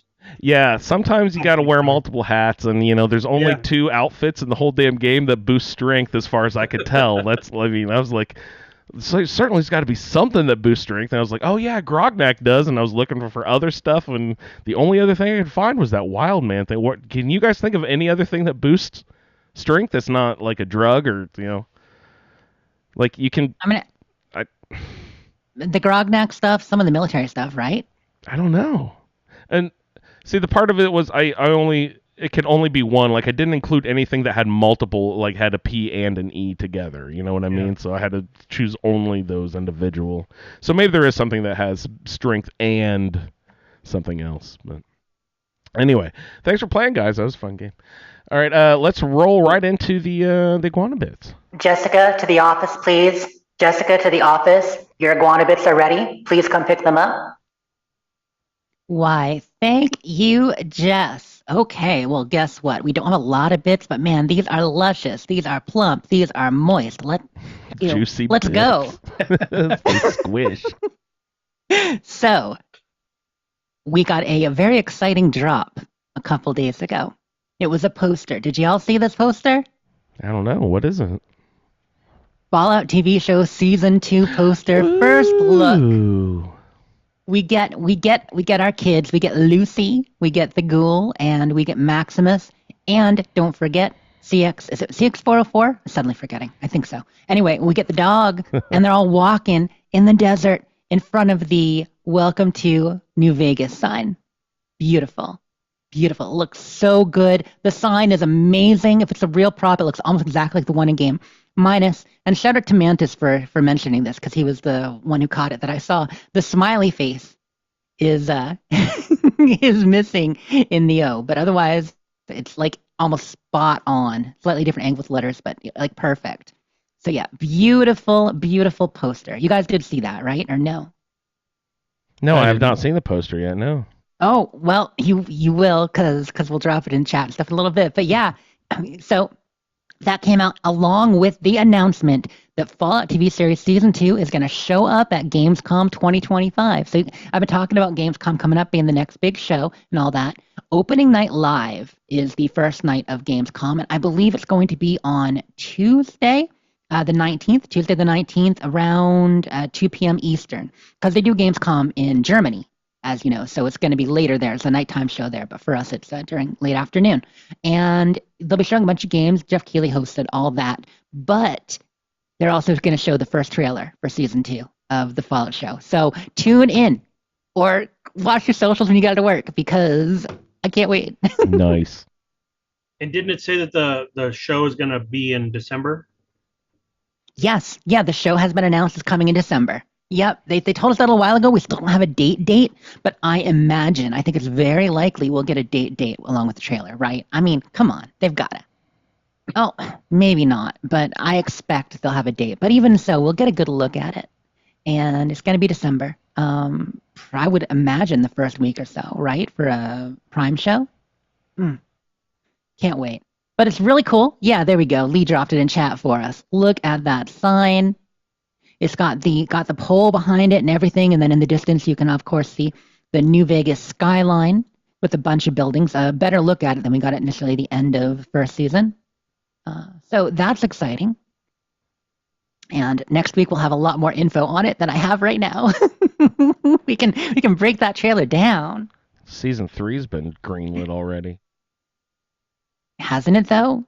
Oh yeah, I can't wait. I cannot wait. I mean, they started writing season 3 this past spring, as far as we know, because they talked about it being greenlit and already working on the scripts while they were doing post-production, keeping it tight. And they were trying to make it fast, and I didn't expect season 2 to come out till February or March. If you guys listen back on episodes, I was figuring under 2 years, but still, probably February, March. And no, they sped it up enough that we're getting, in today's day and age of streaming TV, it's rare to get another season in less than 2 years, and they're doing this in like 18, well, maybe 19, 20 months, but still, like less. It's pretty impressive. I can't believe that they found a window in Walton Goggins' schedule, because that guy's in fucking goddamn everything. That boy is busy. He works. Ella's busy too. Yeah. Yeah, and I mean, I don't even know the dog schedule, but I he's busy. He's that is be. one popular dog. I saw the dog's name everything. had a number in it, like. Yeah, it's like 6404 is the dog's name. Is it 404? Like file not found? In real life? Yeah, the dog's name is like Nana 5 or something like that. That's like great. It. Very cool. Nana 5 is alive. But so like I said, Gamescom is coming up. But at Gamescom, Tuesday is opening night, but it's going to go all, through the end of the week into the weekend. And Gamescom is, of course, the biggest gaming convention of the year in the world. It's gotten bigger and bigger, and since we lost E3, even more so. Because Summer Games Fest doesn't really have a physical location. A lot of the other cons, Tokyo Game Show and stuff like that, are, medium size, but not as big as this. And so the Xbox will be having a presentation too. That'll be on Wednesday and Thursday. They'll be broadcasting. Now, they actually gave us a schedule, which they haven't really done before. Normally when they do something at Gamescom, it's more of a one-and-done broadcast showcase, kind of like they would do at SGF or what have you. This time they're doing 2 days, and we're going to be seeing a lot of stuff. Oh, including, Bob, get ready for this. On Wednesday, during Wednesd's broadcast, Power Wash Simulator 2. Yes. More washing. Electric washer loo. But yeah, so coming out, we're going to get a good look at the Xbox Ally, Flight Simulator, Keeper, that crazy lighthouse game that Double Fine is doing. Just a bunch of stuff that you guys may have heard of. And, the new Indiana Jones DLC on the first day. On the second day, we're getting some stuff for Ninja Gaiden 2. We're getting Overwatch 2. Outer Worlds 2 will be there again, although we've seen plenty already.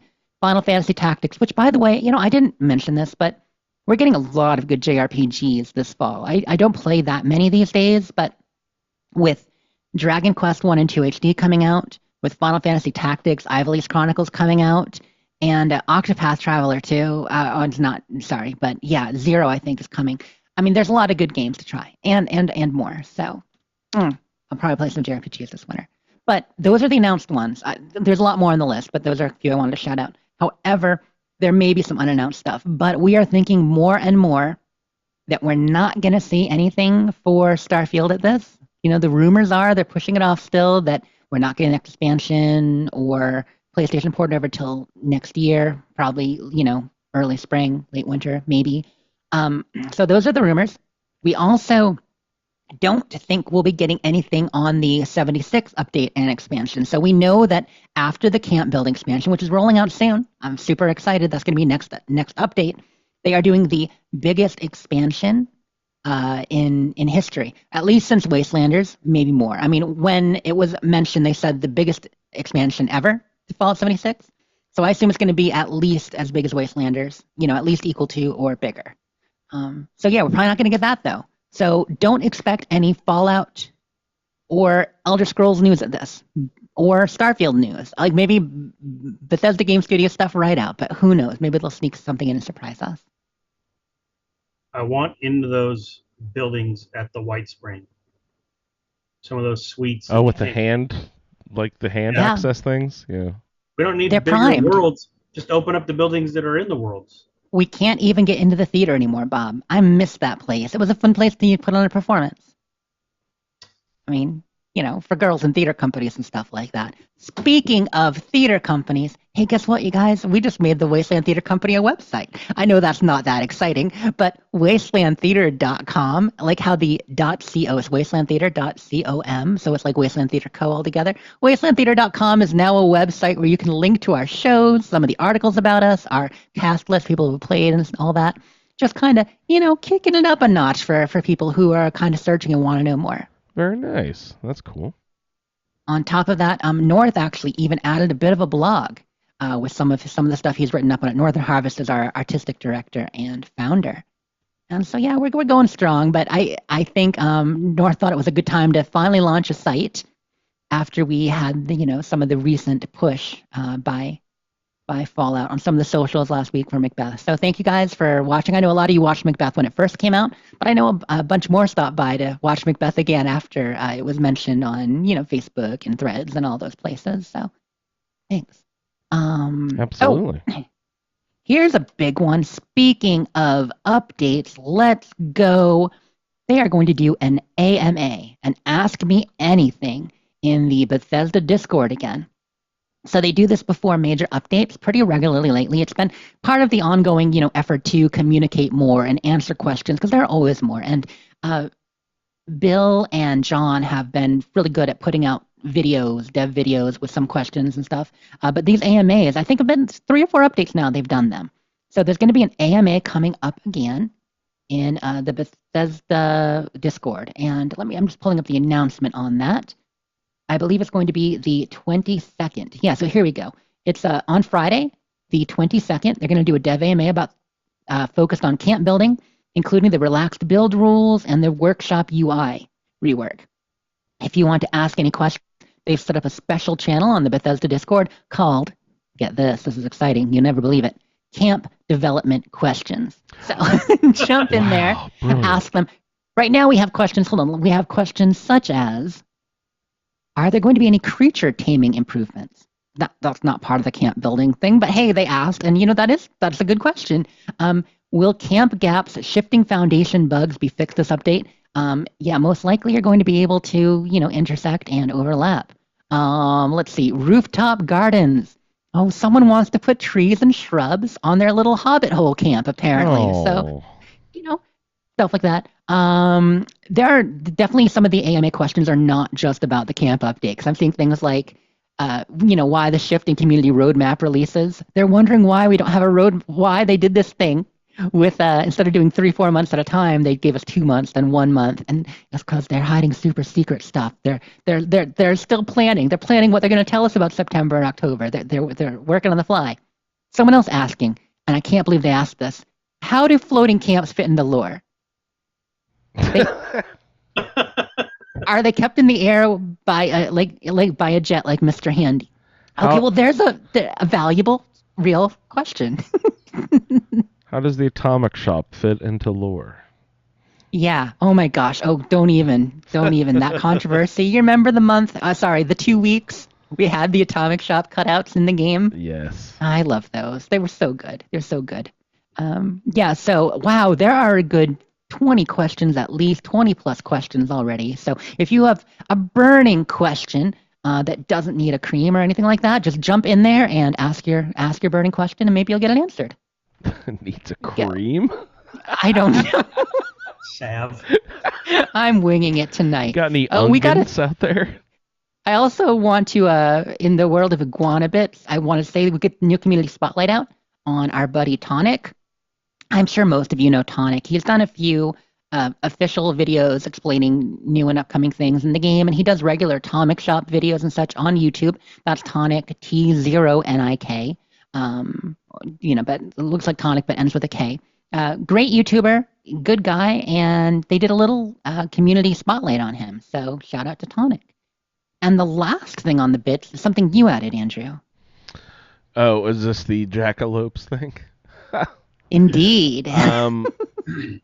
I just wanted Jess to see this, really, just because she has a fondness for the for the cryptozoological entity known as the jackalope with the antelope horns on a jackrabbit.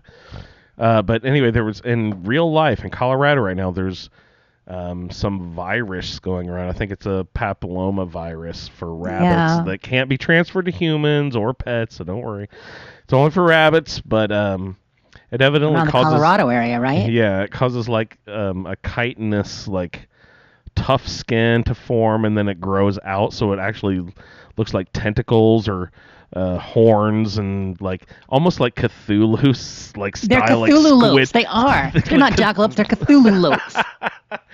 But they look fucking crazy. But evidently, it can be deadly for the rabbit, but a lot of the times, their immune system will just kick on eventually, and those will melt away again, and they'll just they'll be fine. They'll go away.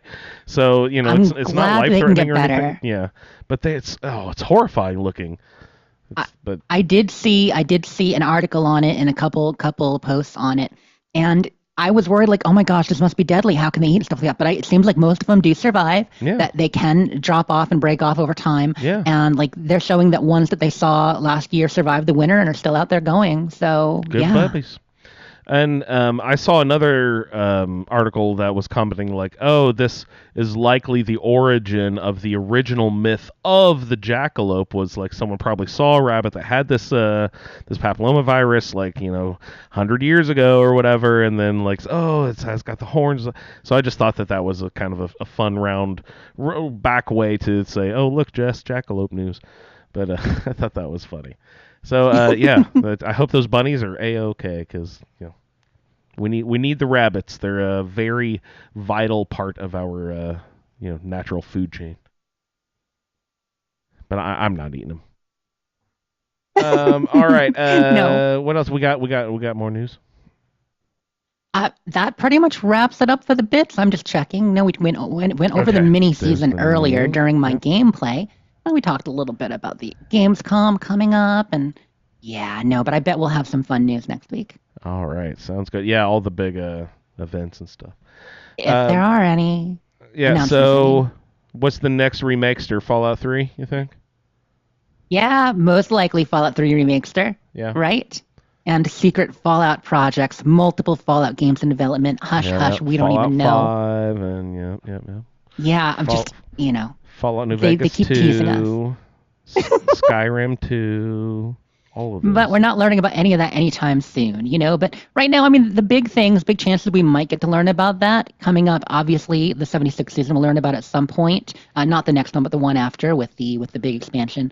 And Fallout Day is coming up. Don't forget, we've got Fallout Day, and of course, I mentioned last week we've announced the Fallout Community Chronicle.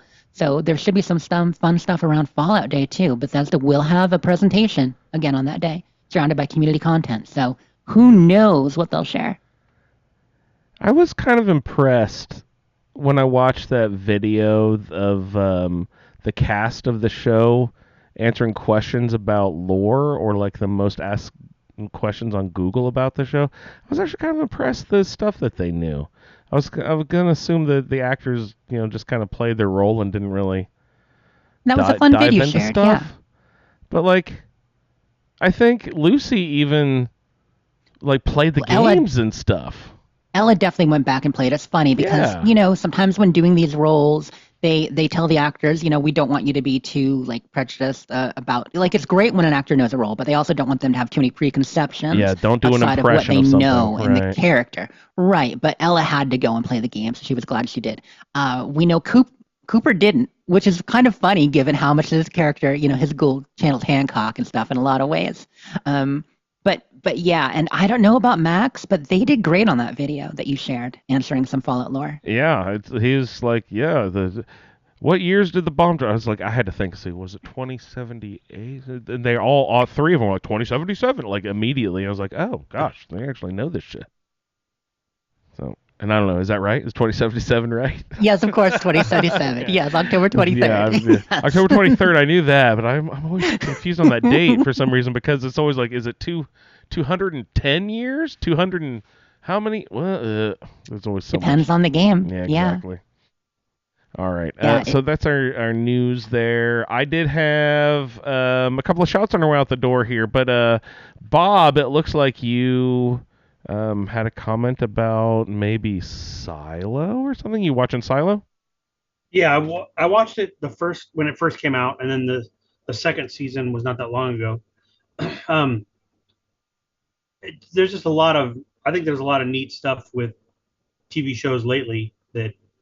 Well, and I guess I've been watching Fear the Walking Dead, which is now 10 years ago or whatever. But in that game, they are living in a baseball field.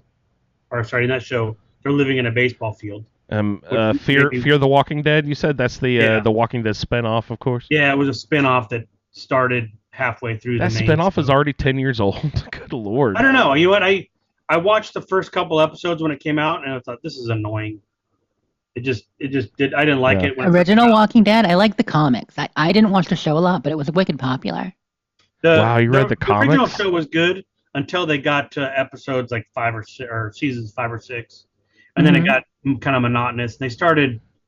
I don't know. As a audience member, I thought they were effing with me. Like they would show It went you, like they'd 10 show you someone seasons, didn't die. it? You're like, oh, this guy just got killed, and it's like, oh no, he was underneath a dumpster. It's like, oh, come on. You showed a scene of him getting bit in the neck. No. That was somebody he was else's fine. neck. He was under the dumpster the whole time. Yeah. Like, oh, come on. He rubbed some dirt on it. He's okay. He's okay. So I quit for a while, and then I came back. It was still a good show, and it got better again towards the end. Yep. But I gave up on Fear the Walking Dead right away. But when they brought in one of the main characters from the main show, it got a lot better. And now at this point, now I'm halfway through, and they're living in a baseball stadium, and it's not quite like Diamond City, but it was enough. Like, well, it's really a pretty good funny. idea that they stole from Fallout. Similar Good when reference. like when Westworld came out, they would show how they were building the synthetic, humans, and it was damn near identical to how they're doing it in the Institute. Major It was Institute I vibe. was like, this is just let's call it an homage. Don't say they ripped them off, but you could tell someone was a Silo- Fallout fan. Silo is just a great show. I'm reading the books, so the books open up a lot more, and hopefully it keeps going that direction. But what a great concept of, everything has to be done in this little world, and Silo doesn't remind me as much of Fallout, other than just the basic concept of Living Here's- underground. post-apocalyptic and yeah. So I just like how much it seems like Fallout has influenced a lot of shows that are Well, some of the top quality science fiction shows that are out there. it's also there is a higher power company who knows more than the people who doesn't want them to know stuff. So that's kind of totally Vault-Techy a little bit, like they kind of have the overarching like company who everyone is there for some sort of mysterious reason.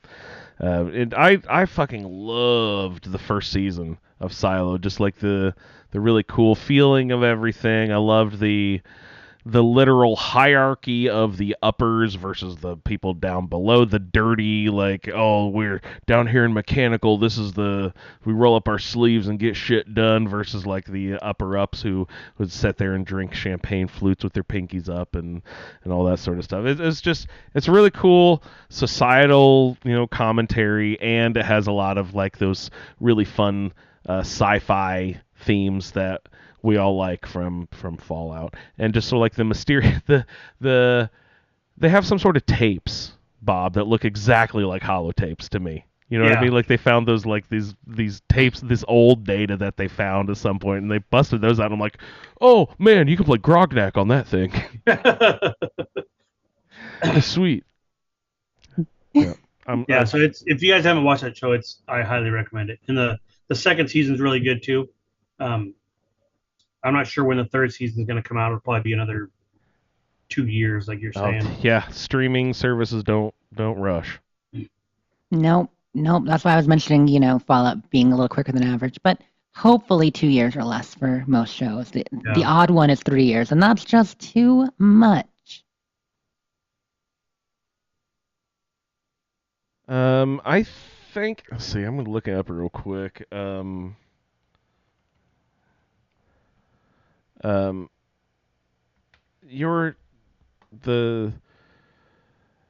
were talking about The Walking Dead, Fear of the Walking Dead, everyone living in the baseball diamond, and I couldn't, like, where does that take place? Is that in the United States somewhere? In Texas? Okay. Yeah. Because I saw something the other day about how people were living in a baseball diamond. I couldn't remember if that was something that you had like mentioned to me or something, but I was like, then I was looking it up in Japan. No, it's in Japan. And Osaka, and Osaka people have started living in a. They built a neighborhood in the outfield of the baseball diamond. I saw that, and I read the story, and I think it was more they needed room, and they built some model homes in the outfield or whatever. Yeah, they just needed room to show these model homes. They built them in this baseball stadium. So I don't think it's quite people living there. Okay. Because I remember reading that story last year. But that's really cool. Yeah, I'd like to live in a baseball diamond and eat hot dogs all day. I want to give a quick shout out along these lines, Andrew, to Slimy in chat, who did the deep dive, and pulled out a tweet from Bethesda in 2016. Whoa. Where Bethesda Game Studios posted, "Love the shows. Wonder what our next game will look like on HBO." And showing Skyrim next to Game of Thrones with the way they did the dragons, and then showing Westworld next to the Institute and the way they did the synths. That's awesome. What's their Starfield show gonna be on HBO? Yeah, The Expanse wasn't on HBO, but they'll come up with one, I'm sure. Foundation is another good show that's out right now. Not looks Fallout related, but it's pretty. It's similar to The Expanse. Like you just get they clue you in that there's this much bigger world out there, and it's been a pretty good show. They just I think they did their. Or no, we're in the third season right now. What was that one called? You said not Frontier. Foundation. Foundation. I think the. What service is that on? Is that on Apple? Oops. Yeah, Apple. I think there's an episode coming out tonight. Very It's cool. based on Isaac Asimov's robot laws. And we can give a shout out to Rocky Horror Picture Show. Oh yeah, who's now 50 years old. Holy cow! 50 years. What, did that really come out in like 75? Yeah. I would have guessed like 78 or so. I was a teenager when I saw it. Damn it. Janet. Wow. Scorecation! Good job, Rocky Horror. And you have one more shout out on the list tonight? Oh, I just wanted to give a warm hug to our buddy Jeff, who had a loss in his family recently. So I just wanted to say, Jeff, we're thinking of you, buddy, and please lean on us if you need anything at all. Hard times, everyone. It sucks. So chin up, dude. We're here for you. All right. speaking of 50-year anniversaries and birthdays and such, Jess, my good friend Billy, who played drums in my band just forever, and like he has his own little, record studio. He puts out albums for small bands and stuff. He just turned 50 himself, and our good buddy Jason came up with the idea, let's put together a little project for Billy. So he decided to ask all of Billy's friends, and since Billy runs a record label, he has lots of friends who are musicians and that sort of stuff. So Jason had the idea, let's make a Billy a mixtape for his birthday, but instead of just making it of songs from bands, everyone write new songs for Billy for his birthday. So we got a bunch of people who it's audio messages and well wishes and stuff like that too, but there are a bunch of songs on it too. So we put together this awesome mixtape specifically for Billy for his 50th birthday, and his name is Billy Steins, and the song that I wrote for him is called Billy Goat Lifting Steins, and I just wanted to play it for you guys here real quick as we're signing off on the show. Then we'll check in with people here real quick before we leave. Working on the lasso skills with rope and twine. Try to tame the billy goat, greatest all time. Lifting sides to a freedom mind. Whoa, I couldn't ask for a better time. Whoa, press the wax and pays the bills. Cassette for lines. All hail to the billy goat, greatest all time. Lifting sides to a freedom mind. I couldn't ask for a better time. Lifting side to a friend of mine. I couldn't ask for a better time. There's no place left to go.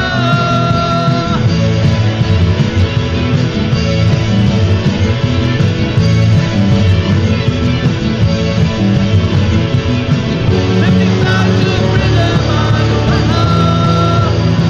Couldn't ask for a better time. Lifting side to a friend of mine. Couldn't ask for a better time. Lifting side to a friend of mine. Couldn't ask for a better time. Lifting side to a friend of mine. Couldn't ask for a better time. There's no place left to go.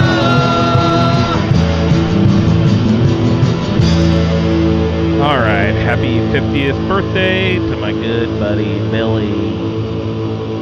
Billy Goats. We're lifting steins to Billy Stein. Billy Goat Steins. All right, you guys. So, Bob, I'd like to thank you for hopping on and hanging out with us tonight. Super cool to see you. Haven't hung out. And I in a wanted to long ask time. how the new dog's doing. Oh, the pups are doing just dandy. We got them from the Humane Society, so they don't really know much about their past when they get dropped off there. So we don't really know how old they are or anything like that. But they're one of them's whip smart and knows everything, but we think he's super young, which doesn't quite make sense that he already knew how to he picked up sit in 2 seconds, and it already fetches, and then he could basically read, and then there's the other one who will just run into walls just walking in straight lines. It's just the juxtaposition of having the super smart one and just the dopey little one is just really fun too. I've never owned two dogs at once either, so having them, the energy bouncing off of each other all the goddamn time it's a little like having a toddler in the house again. It's just whoa, what's going on? Oh man, oh shit, we gotta clean that up now. Oh man, quit no, stop that. It's just so it's been exciting, but we love having the pups around. Definitely, they're good boys. Good boys. Cool. And I wanted to say when we got together last year and went and had dinner. Yes, sir. Right after that, you were the next show you were apologizing for the place. I thought the place was killer. Oh, really? Yeah, like it was some kind of weird fusion sauce. I thought it was so good. I tried to go back the next night, but we got too busy and I couldn't make it. And I was like, man, I can't believe he's apologizing for it. It was so good. And I remember you got like the boneless wings, which weren't normally a boneless wing is a McNugget. Yeah, pretty much. Yours was just like shredded off there, and I thought, oh, I wish I would have got that. I could have just been mowing through that on the whole drive home. And my wife makes fun of me. She says they're not even wings, but I don't care. I prefer to eat the boneless. It looked awesome. Bob, next time you're in Indianapolis, we'll go out there again next time if I can remember what the place is called. Yeah, I can't remember the name of it now. Yeah, but it's sometime. I'll be out there sometime in the next month or so. I'm not sure. No way. Awesome. Yeah, I'm not sure exactly when yet, but when I do know, I'll let you know. Right on. Sounds good. Well, Bob, would you like to tell everyone? See, I know he hangs out in our Facebook group. Where else do you like to frequent where people could find you if they're interested? I mainly stay on the Facebook. I do have a, what do they call it? X now. Ooh. I think it's at Carol Bob or something like that. But I just read stuff on there. I don't really actually post too much on there. And the same thing with Instagram. I think it's related to my Facebook. I just put pictures of stuff I work on now and then. But yeah. Well, he does post lots of cool car stuff on Facebook, so check us out over there. Hey, Bob, thanks so much for hanging out tonight. It was a pleasure to see you again, sir. Yeah, thanks for having me on. Right on.